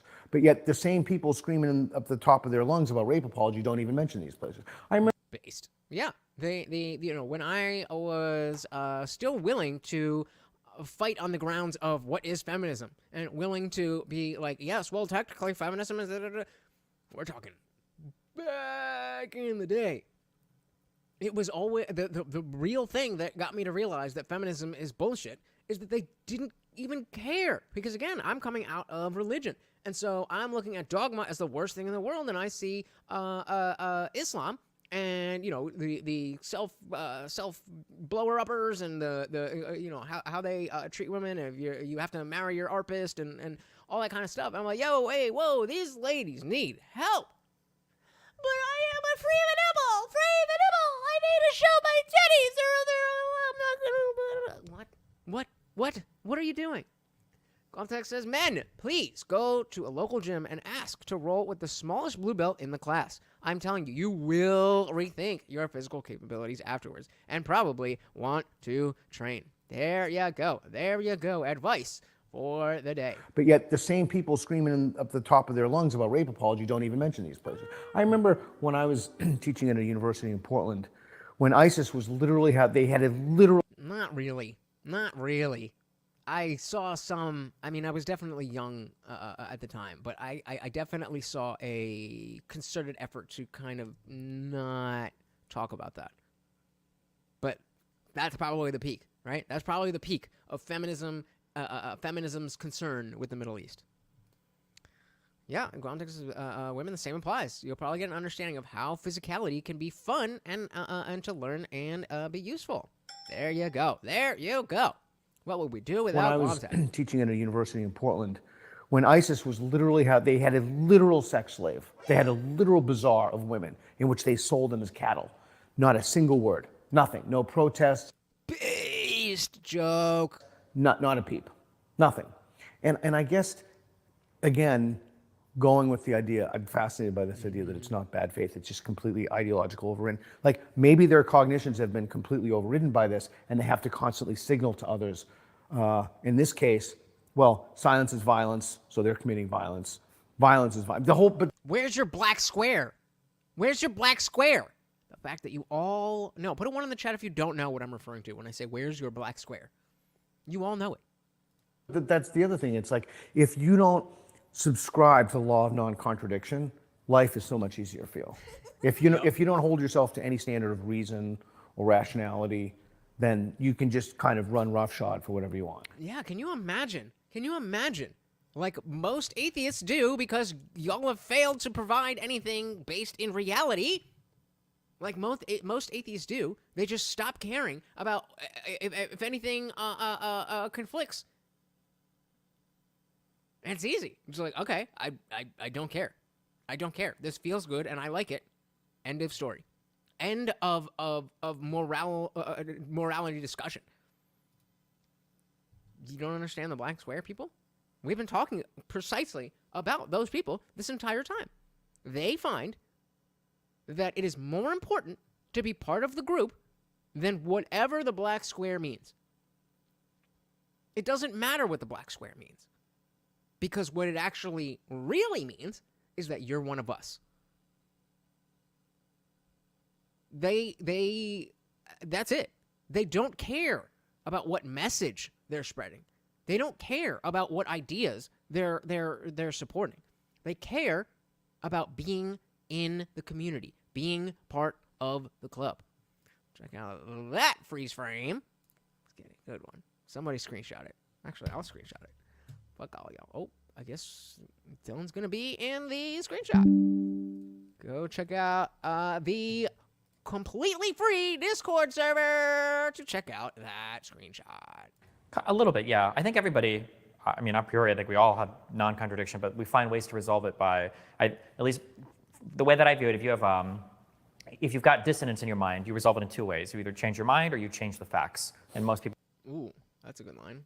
If you've got dissonance in your mind, if you've got dissonance. So again, a dissonance is having two conflicting ideas. So if there's, if you think that there's only two genders, but you, or rather, let's say, if you think that's wrong, that there's not only two genders, but it is super important to make sure that people identify as the right gender, then that's dissonance. Resolve it in two ways. You either change your mind or you change the facts. So you change your mind or you change the facts. Actually, no, you are a woman. Trans women are women. Are they though? Not really. And most people will just change the facts, basically. Yeah, you write off something that comes in as anomalous or offensive. Yeah. All right, so would you be willing to grill me on whether or not I'm a grifter? What do people think what are you most commonly accused of grifting on? Well, I think that, so I get... Oh, please go into the trans stuff. Please go into the trans stuff. That's, I think, where I would think that's where they would be the furthest apart. That issue. I don't know why I can't talk today. Paid to, the Hungarian government pays me to go there. And just for the record, I get paid far more for one talk I give in this country. Just one talk, one time. And you can ask Erin, she's sitting right over there. She manages all my affairs than I do for a month in Hungary. Humble brag? All right. So I basically go around the country and speak about whatever I want. And I think people think I'm grifting because they look at I think no one will talk to me, so I don't know. But no one who disagrees with me will have a conversation with me. So I'm just making inferences from what I've read, that because I go to Hungary and take money from the Hungarian government for a month of work and a month of talks, that I'm somehow grifting and supporting the Orbán administration. So I'm hoping you can grill me about that. I mean, well, the question would be, do you say things that are, what do you say about Hungary? Because for grifting, because it sounds to me like you're just getting money from somebody, but grifting implies a changing of positions or a disingenuous portrayal of your positions in order to have that money. So do you like defend Hungary, or do you defend... No, I never talk about politics. I talk about... Then I have no idea how that would... Okay, so a little thing that just happened there that, again, you guys should pay attention to is, are people listening to respond or are people listening to understand? Clearly, Destiny didn't understand what the actual grift accusation was. And so instead of just breezing by, he took the time to say, okay, well, what was the actual claim? And a lot of people just won't do that. They just don't care enough about what you're saying to get the details. And that's why they get stupid ideas. Do you like defend Hungary, or do you defend... No, I never talk about politics. I talk about... Then I have no idea what is the grifting how to have accusation? impossible conversations. I talk about my last book. I'm going to talk about my next book about friendship, about how to be a good friend to someone. I don't understand what the grifting accusation is then. Me neither. It's confusing to me. Like, am I grifting for YouTube because I get paid money from AdSense? Like... I guess is that because you're on YouTube, you support YouTube? Oh, that's just like, I don't think that's necessarily grifting, but that's like if you take money from an unethical source, does that make you an unethical person, basically, right? Like unethical consumption, basically? Yeah, I don't think, is anybody accusing me of that? I mean, people accuse me of stuff constantly. Are they accusing me of that? Okay, well, let's go for that claim. So have we killed the grifting claim then? Well, for the hungry stuff, because you'd have to make a claim that somebody wouldn't believe that you would actually believe in. So like, for instance, let's say somebody was, is Dennis Rodman? Again, using examples when we're talking about a thing, I think we're on the same page, but I'm not sure. So, okay, let's think of an analogy or an example. Actually believe in. So like, for instance, let's say somebody was, is Dennis Rodman, is he the guy that goes to North Korea all the time? Yeah. So when Dennis Rodman comes back, he usually says a lot of really positive things about what it's like to live in North Korea. So I think people would say that the grift there is because he's getting paid or has a relationship there. He's saying disingenuous things about North Korea. But if Dennis Rodman just went to North Korea all the time, but then came back and never spoke about it, I don't know what the grift is. He just goes over there and gets paid by them. The grift requires you to purport something that is not something you would actually genuinely believe, if not for the money or the audience capture or some other thing that was. Yeah, and I agreed. I never talk about it at all. Which just goes to show that people aren't, maybe they don't understand or they don't care that this word grifting has now just like so many other words, have become meaningless. I think the thing for you, because I watched a fair bit of your stuff, the thing that I would wonder the most about. Yeah, please, interrogate me. So truth, I think, is, I think for most people, it's. So really quick, guys, we almost got a strike. I almost wasn't able to do this show on YouTube. I was almost, you get 1 whole week, you can't post anything.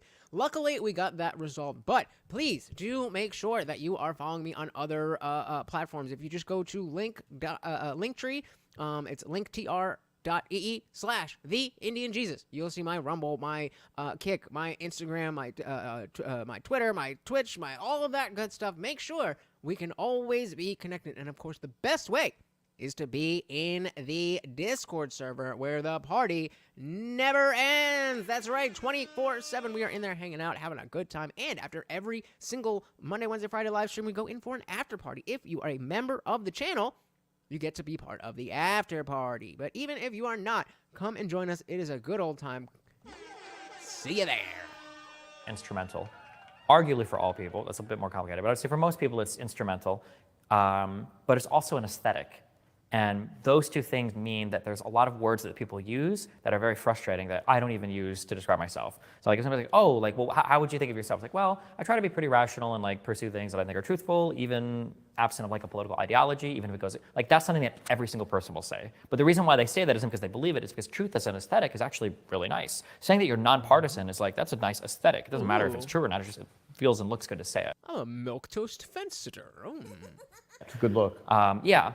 So the biggest worry for people that say things like you or like me is that for you, truth is simply like the aesthetic that you have, but given a certain challenging political question that would require you to break from your social groups, you would immediately abandon all of the rational, all of the logical, the whatever, and you just fall into that and go like, oh, whatever. Yeah. So then, in order to, correct me if I'm wrong, is the condition that I have to satisfy to show that truth is not merely an aesthetic, is to show different positions I hold across different ideological frameworks. That can be a way to show it, yeah. Doesn't necessarily make it true, but let's do that. I mean, if that's the condition, or if you want me to satisfy another condition, tell me what that is. Yeah, well, yeah, and again, here, a very strong point, and that he's saying, hey, let's make sure that if there's any question of whether or not I'm a grifter, let's put it on the table. I'm not afraid of it. I know I believe what I say, so I have no issues. The issues, I don't know all of the different social groups that you run and everything. It was hard for me. Yeah, but I would say, like, if you were kind of a bog standard centrist-y kind of person, then I would probably, it would be things related to, it would be foreign policy questions, because like Ukraine, Russia, or Israel, Palestine, these can be good testers of like, what's your rationalization for supporting one side or another. It would be things related to really controversial topics in the US, so things like COVID or the vaccine. You can really tease out like somebody's logical foundations there. Let's do it. Let's do it. Let's do it. Might be big policy related questions like climate change is a way to tease out. Because sometimes you can find people who are like, oh, like I'm an independent truth seeker or whatever. I just so happen to align 100% with every single anti-establishment person that exists out too. It's interesting the examples you gave. Guys, we are past the 2-hour mark, so if you'd like to keep the party raging, you know how to do it. Super interesting. So the older I get, I'm 57 now, the more I realize that I'm becoming more Socratic as I get older. I don't know. Socratic in my disposition, not only my way of life, but I realize that there's just so much I don't know. And we live in a society in which people conflate platforms with knowledge. Like, oh, he has a big platform there, he must know. And I'm amazed at the shit people ask me all the time. Like, what's your opinion about this? Like, I have no, but the examples you gave were interesting. I've never talked about COVID because I have no expertise. I know nothing about medicine, like literally zero. I couldn't. Okay, but you still lived through the experience. You still have opinions on what happened, whether or not you know the science behind them. You certainly have an opinion on whether you think it was good that things shut down. You can, and it might be a position that you then change based on data, but still at this moment you have a feeling as to one way or the other. No, I'd be very surprised if he's like, I have absolutely no idea if we should have locked down for 3 years. I kind of feel like you know that we shouldn't have, and the numbers do bear that out. So this thing of I'm not an expert. You are an expert. It's your opinion. You are the best expert on your own opinion. Nick said it's like how women are told to go for the groin, but statistically that doesn't work because we tend to protect that part. If you're attacking someone, you're really going to be ready for that. Yep. I know zero about immunology. I know nothing about climate change because I know nothing about the physics of climate change I'm fairly confident at this stage it's anthropogenic. What should be done about it? Tax on externalities. I have no idea what should be done about it. So, and that's fair, but that's still that's not saying anything. That's not having an opinion. And you don't have to be, this is the problem on the left, is that we can't take anything that anybody says unless they have a government-approved stamp of saying this person knows the right things. And that's just not how the world works. Because there are people who are doctors and doctors and lawyers and this and that and everything who will be on either side of an issue. So I don't know. What should be done about it? Tax on externalities. I have no idea what should be done about it. So I don't. So that's an acceptable answer. Then the next test, though, would be for consistency. So somebody might look at the United States, and let's say we're talking about the origins of COVID, right? Or the origins of SARS-CoV-2, okay? And I might say, okay. Shout out to Wuhan and Fauci. Okay, well, the majority of the intelligence agencies believe X, Y, Z. There's a little bit of dissent, but that's generally, and the person might go, I'm not going to believe everything the government says. I think for a good reason, there's a reason to be skeptical of it. It's like, okay, that's a fair statement, assuming there are other ways. But then let's say that in a future conversation, because I wouldn't do it immediately after, because I don't know if let's say in a future conversation, I notice that they are highly skeptical of trusting a lot of the U.S. institutions, a lot of the intelligence, which is fine, but they will uncritically and unwaveringly accept anything published by RT instantly. Russia Today publishes it, they believe it immediately. That's an incredibly odd double standard for, It is, but that's also a very odd example because, just in that example, does anybody come to mind? There's people who will be like, oh yeah, he's been on this issue, and like, oh yeah, okay, well, but if that were to happen, it would be weird. But does that really happen like that?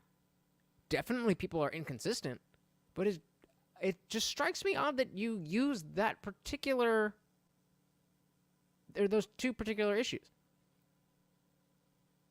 Because they're very different. And so, maybe you want to talk about if you, what's something on the right where we talk about trusting something with the police or something with the justice system or something like that, where the principle is, I don't trust the people in charge. Okay, well, do you trust the people in charge here? Why only do you distrust these people in charge and you don't trust these people in charge? The RT is just a very specific, hyper-specific, and makes me think that he said it for a specific reason. That's an incredibly odd double standard for evaluation. Or they'll find an issue that happens to comport with their moral impulses, and they'll say, aha, and the government says it's wrong about everything except it's wrong about everything. Just as an aside, that's why I think it's so important to have ideological diversity within our academies, because when someone publishes a paper about warming being anthropogenic or what have you, they say, it's very easy for people on the right or even centrists to say, look, this is ideological, all these people are left-wing maniacs. But if you have in true intellectual diversity, it's like a Supreme Court of liberals and conservatives, and they have a 9-0 verdict. Right, exactly. And that's the problem with having such a heavy influence of politics on the education itself and in the environment itself, is that it skews the entire country without the merit. Without the merit. If your ideas are that much better, then you shouldn't have to indoctrinate people. So even for what you said, the reality, in my opinion, is ideological diversity is really important for really the most kind of pussy weak, diversity makes us better. It really is, because what happens is when you're in an ideologically diverse environment, you see people with different ideas as people, as humans, and not like the fucking enemy. If you're in a room and all 10 people agree with you, whoever the fuck is in the other room, you don't care. They're in the other room. Screw them. But if you're all together, well, fuck, yeah, I deal with this guy every day. He's not a horrible person. He has these beliefs. It's easier to humanize. And then you can deal with the beliefs themselves without immediately jumping to the worst assumption about that person's motives for having the belief. Yeah, and it's very interesting to me how so many of these people only have their close associates who have total ideological congruity. Like, Reed's an atheist, I'm an atheist. I just met her today. I have no idea what she believes. But anyway, we have people in the team who believe all kinds of different things. I think that is a huge strength of our community.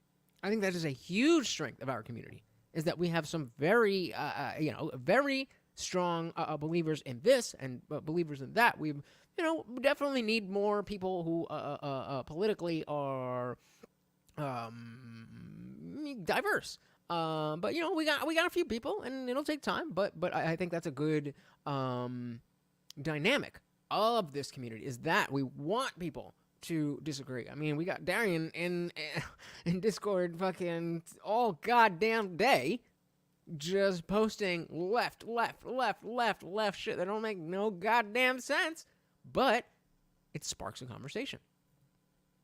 It's a good old time, guys. It's free. Come and join us. And I have friends who have different beliefs. But back to this idea of grifting, and so interrogate me about some of my beliefs. Literally anything you want. The truth as an aesthetic. It just interrogate me. Let's see if... Just go straight for the trans thing, man. Come on. Let's do it. I mean, or not. We don't have to do it. Yeah, I'm not sure. So the only thing I heard you say earlier... So just ask him. Ask him. You're sitting right there.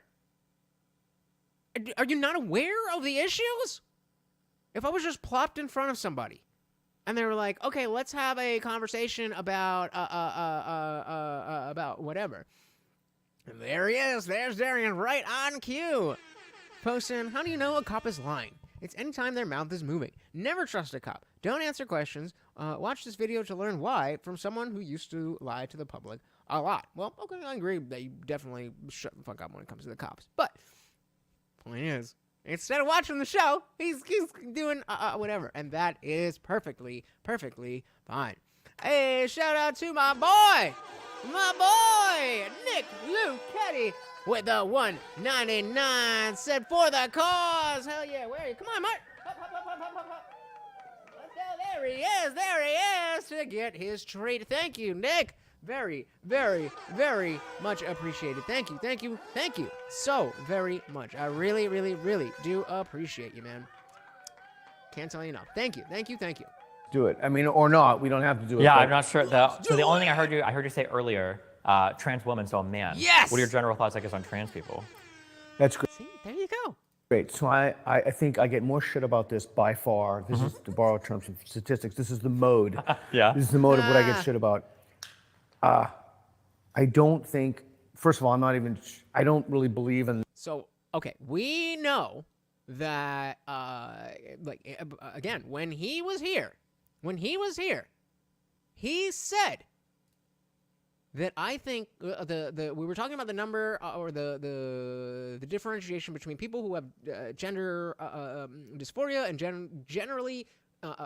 genuinely want to be a trans person versus like the AGPs or the people who just want attention, or they're just going to call themselves non-binary because they don't have any friends. And he said that he believes the number is closer to 0, that there are 0 actual trans people who have gender dysphoria that is quelled by changing their gender. I think this is a great topic for them. But I do fear that he's not that Peter's not going to want to go too far down that road. I mean, we do have a lot of time left here, so we'll see. But he tends to like to stay more philosophical as opposed to political. But he's being asked to be grilled, so let's see. I don't think, first of all, I don't really believe in the concept of transition, quote unquote. I don't think you can change your sex. But bracketing that for a second, my position on trans is that children need to wait until their 18th birthday before they undergo medical procedures. And that includes hormone blockers, Luprin, etc. And on your 18th birthday, you can do anything you want. I think that is the only correct position. The only correct position. Yeah, and 169 says, well, closer to zero would be more believable. Trans is a trend. And that position has... Shout out to Mega Moo over on Instagram. We did, that stream that she was on did get a copyright claim, but it is back up now, so go check that out. Shout out to Mega Moo 32. It's gotten me more I've lost more personal friends, people I care about, people who have been in my home, people who have told me I'm on the wrong side of history. That one issue has caused me crazy grief. But wouldn't that be an example of going against my tribe? Wouldn't that be an example of not comporting with these, not having ideological congruity around one? It could. No, because it's not the people who are on the same side of you as the issue of you that are giving you shit. It's the fact that you are not affirming them. Now you're one of us who says trans is not a thing, all that. So that's you're going that's ideological conformity, I think, justifiably, but that is the position on I mean, I don't want to place him on the right because he's clearly very hesitant to have any kind of connection like that to a political party. But as we've seen, anybody who's like, oh, I'm not in a political party, that's the new right. There's the left, and then there's everybody else. There's the left, and then there's everybody else. So if you don't believe that transition is a thing, then you are not part of the ideological community that believes in that. And so, conformity. Justifiable and correct. Shout out to Guam Tech. To that living hoodie. He looking hungry. So let's feed him. Let's feed him. Thank you. Oh, my goodness. Thank you very, very, very much, guys. You know how much I appreciate you, but I just got to say it one more time. I love you. Could be. Well, so I'm curious on that particular thing. Do you feel like you have like a deontological, like principled attachment to that statement of being 18, or do you think you have a more consequential view of waiting till you're 18?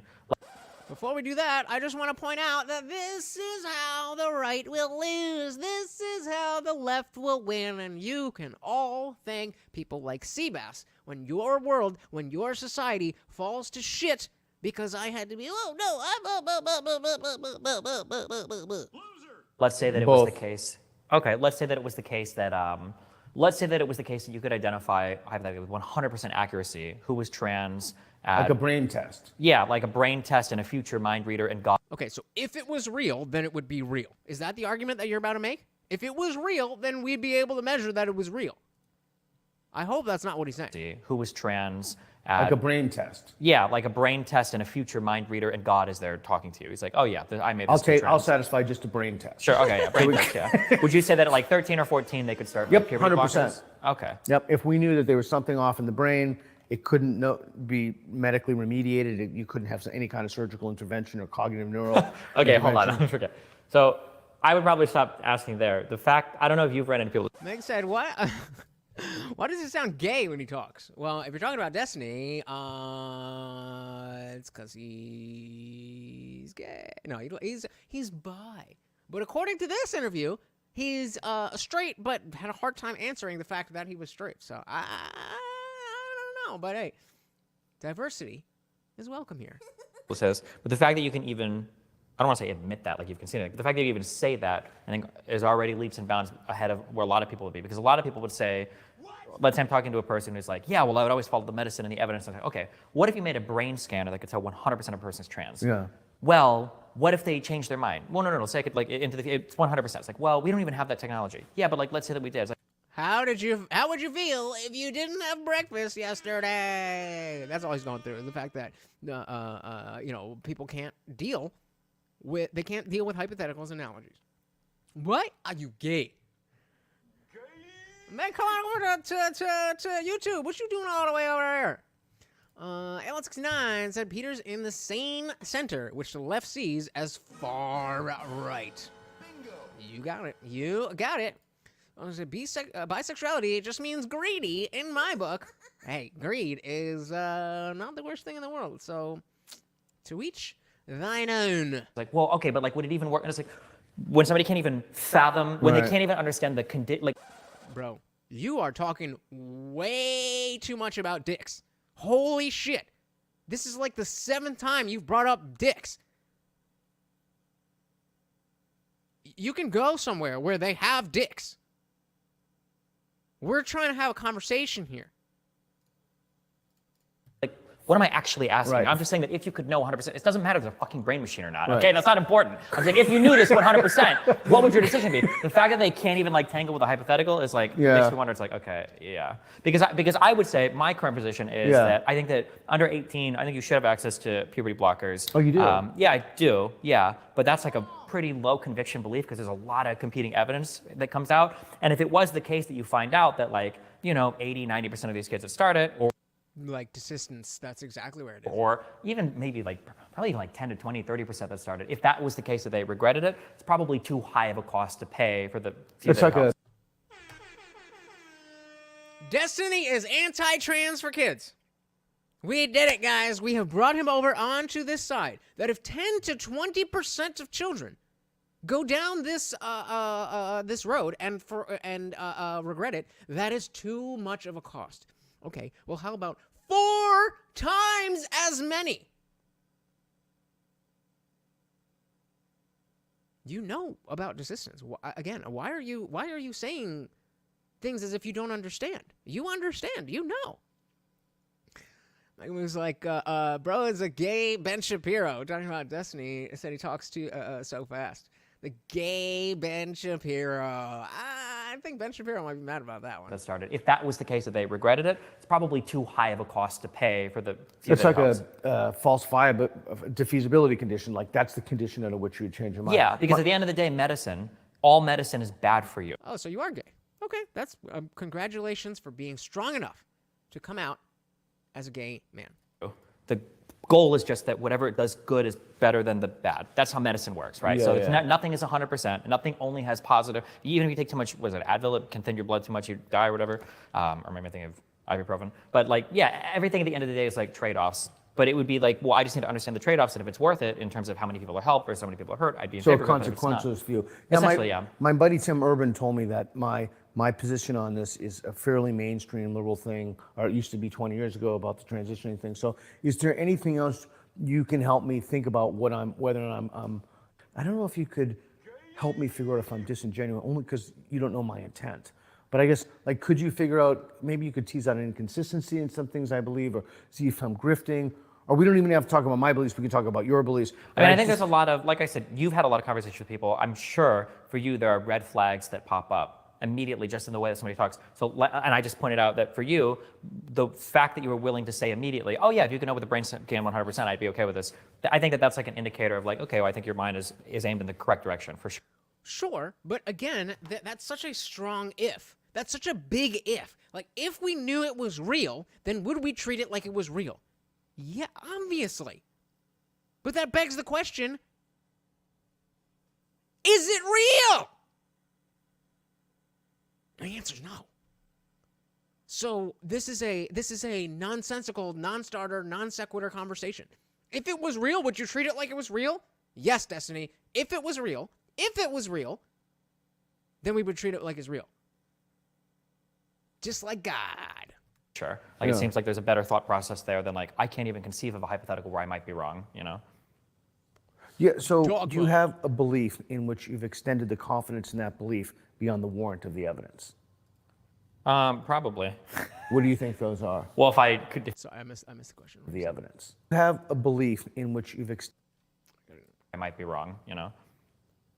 Yeah, so do you have a belief in which you've extended the confidence in that belief beyond the warrant of the evidence? Do you have a belief which you've extended the confidence of the belief beyond the warrant of the claim? So is there something that you believe to a stronger degree than you can prove? And so all you magical thinkers and Christians have to say yes to this one. Do you have I mean, I'm not saying I'm saying no. Let's think about it. Okay. Yeah, I mean, I think, opinions on, the jab, those, I extended my confidence. No. I take that back. Because I didn't come from confidence. I came from a lack of confidence.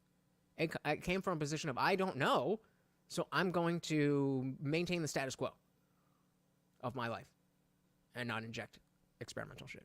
So I don't know. Can you guys think of anything where you know that I hold this position, but I don't have the requisite evidence to make that claim? I can't even conceive of a hypothetical where I might be wrong, you know.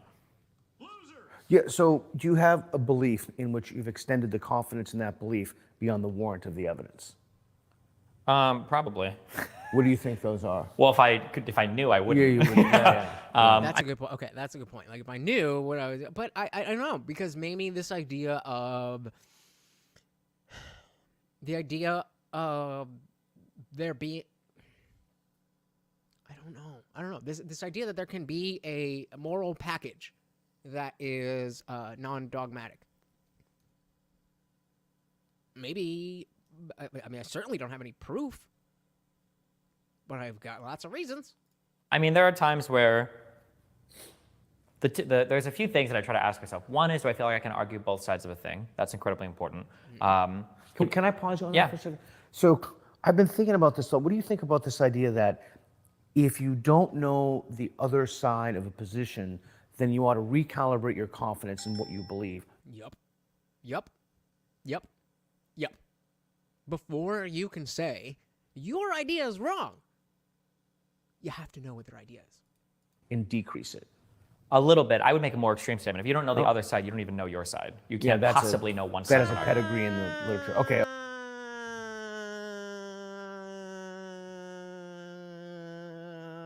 Yeah, I think I agree with that. I think in order to say I have the right position on this issue, you have to have more than at least, you have to have an understanding of at least one conflicting position.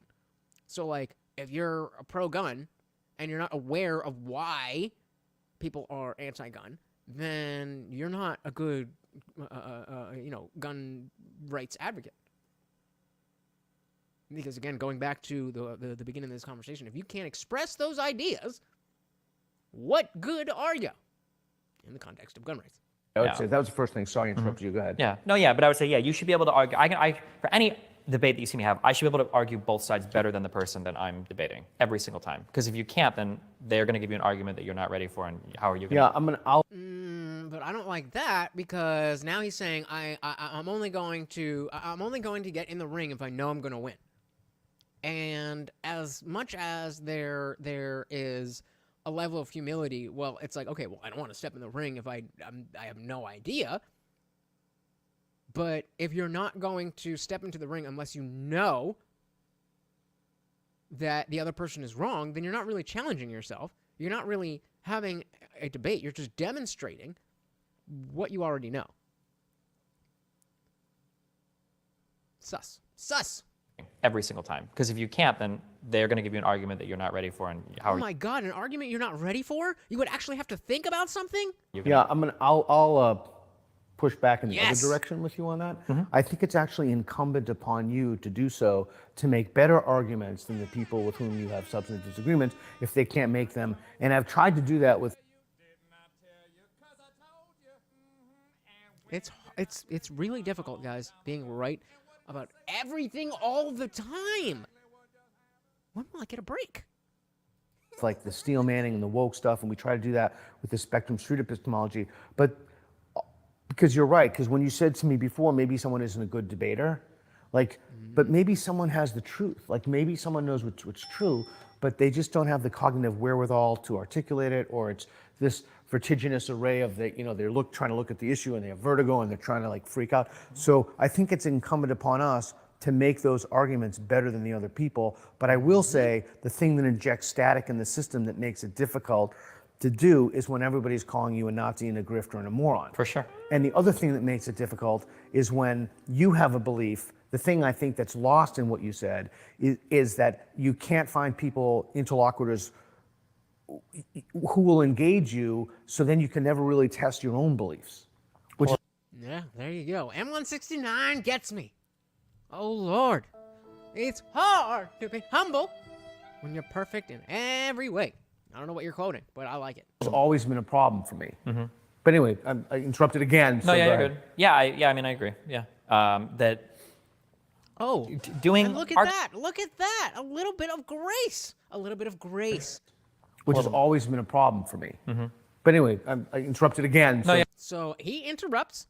I mean, it's his show. He should be able to interrupt. But on the grounds of just two people having a conversation, oh, I interrupted. I acknowledge that I interrupted you, and I'm apologizing for that and giving you back the floor.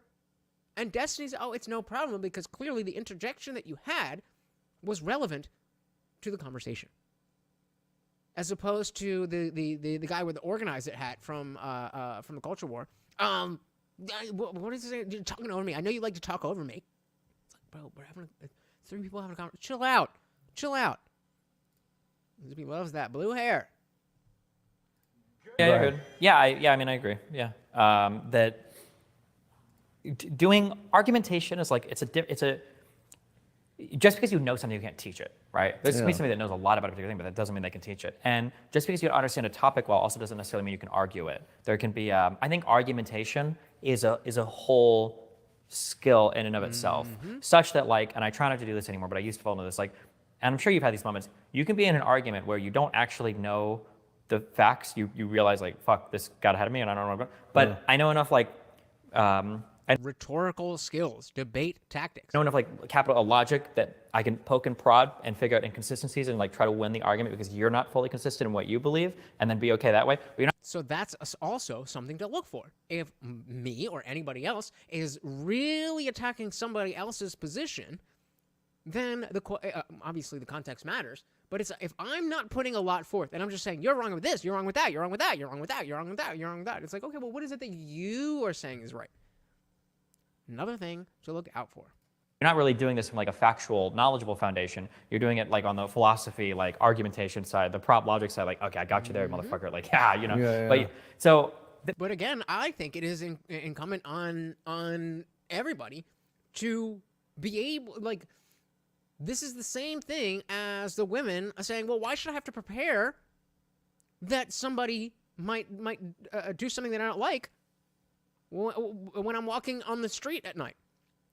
This is like saying, well, why should I have to prepare to spread my message in an articulate and effective way? I have the right answer, so that should be enough.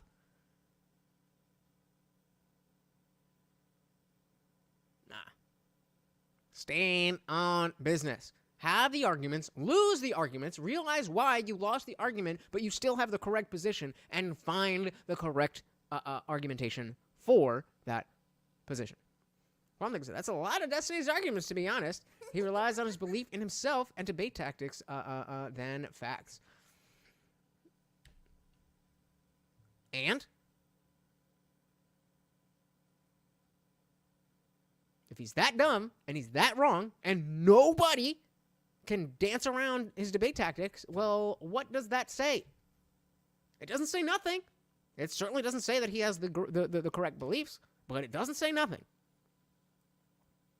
But that's like an exercise in like if you're very good at just arguing and knowing how to respond to a thing and knowing what logically refutes a thing and knowing what qualifies for evidence and what doesn't qualify for evidence. And knowing what a false dichotomy and ad hominem and appeal to authority and all of these things, that's important.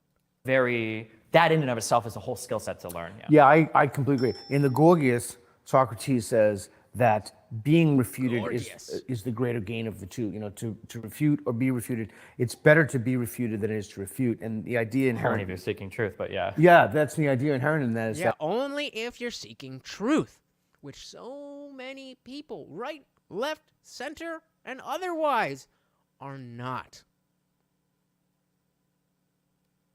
That may very well be the downfall of my career, is that at the end of the day, people just don't care about what's true. They don't care that the truth can bring us a better life, a better world. Maybe people don't care. But until I know that, we ride. Quantek saying, I'm not saying it's wrong to win an argument, but the conversation and knowledge, which Ledge values, takes a back seat. But again, I think they are connected. I think they are connected. You can't completely separate the right idea from the right articulation of that idea. They're different, but they have to be connected. They have to be connected. Whatever the claim is, this vape is blue.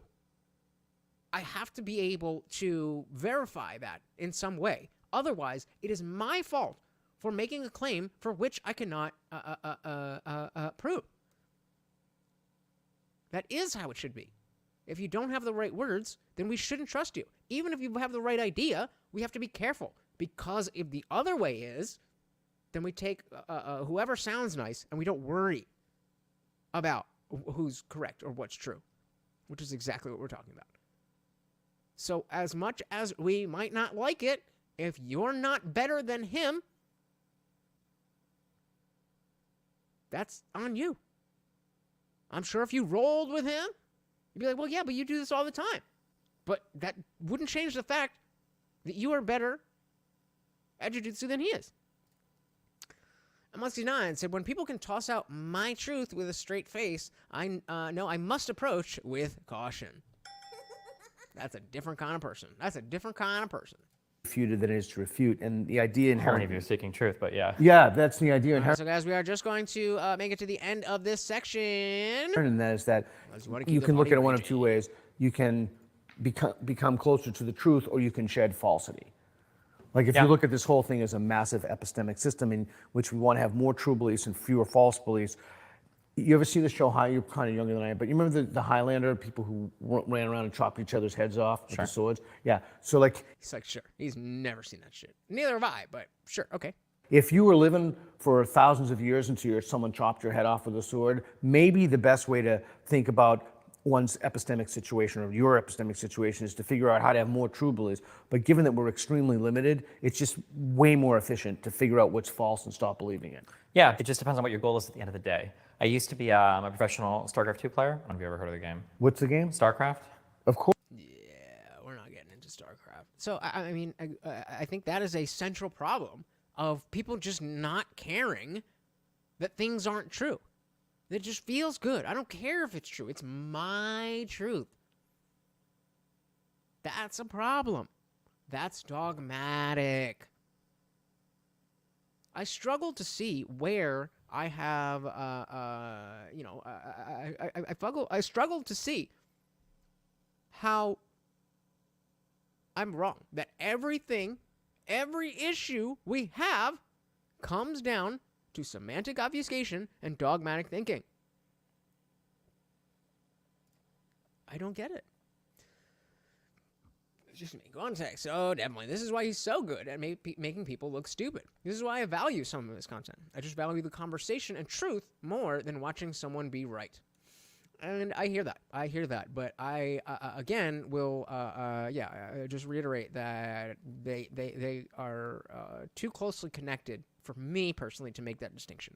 That at the end of the, like, yes, I can watch Destiny debate somebody I agree with and win the debate and still respect the position that I held, as well as the manifestation of what that is. Your thoughts in your head are only, they're just thoughts. They're useless to anyone unless you can get them out of your fucking face.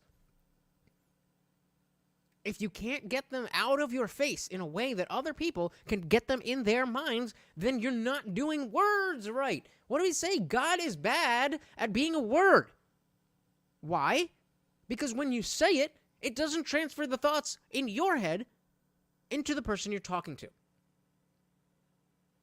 And so, don't use that word if you want people to understand what you mean. So, again, that comes to, if there is something that you want people to understand and know, it is your responsibility to figure out what is true, why it's true, and how to communicate that it is in fact true. Otherwise, sit down. You got more work to do. And I think that is completely fair. So I want to give a big shout out to Dr. Peter Boghossian. Again, amazing content that sparks such a fascinating conversation. At least I thought so. I'm definitely going to be watching I already did watch the rest of this, but I was kind of working, so I'm going to watch the rest of this again, and I definitely suggest you guys do as well. The link is, of course, in the description.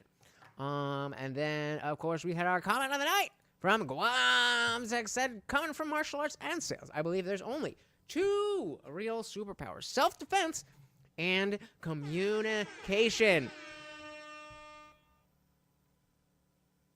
Both can be used for evil as well as good. Indeed. We also had Guazak with that too. Dallas Super Chat. We had our boy Nick Luchetti for that cause. Thank you. And of course, I didn't spot it. We had Zippy the Strange sliding by that YouTube bullshit and sending me the PayPal.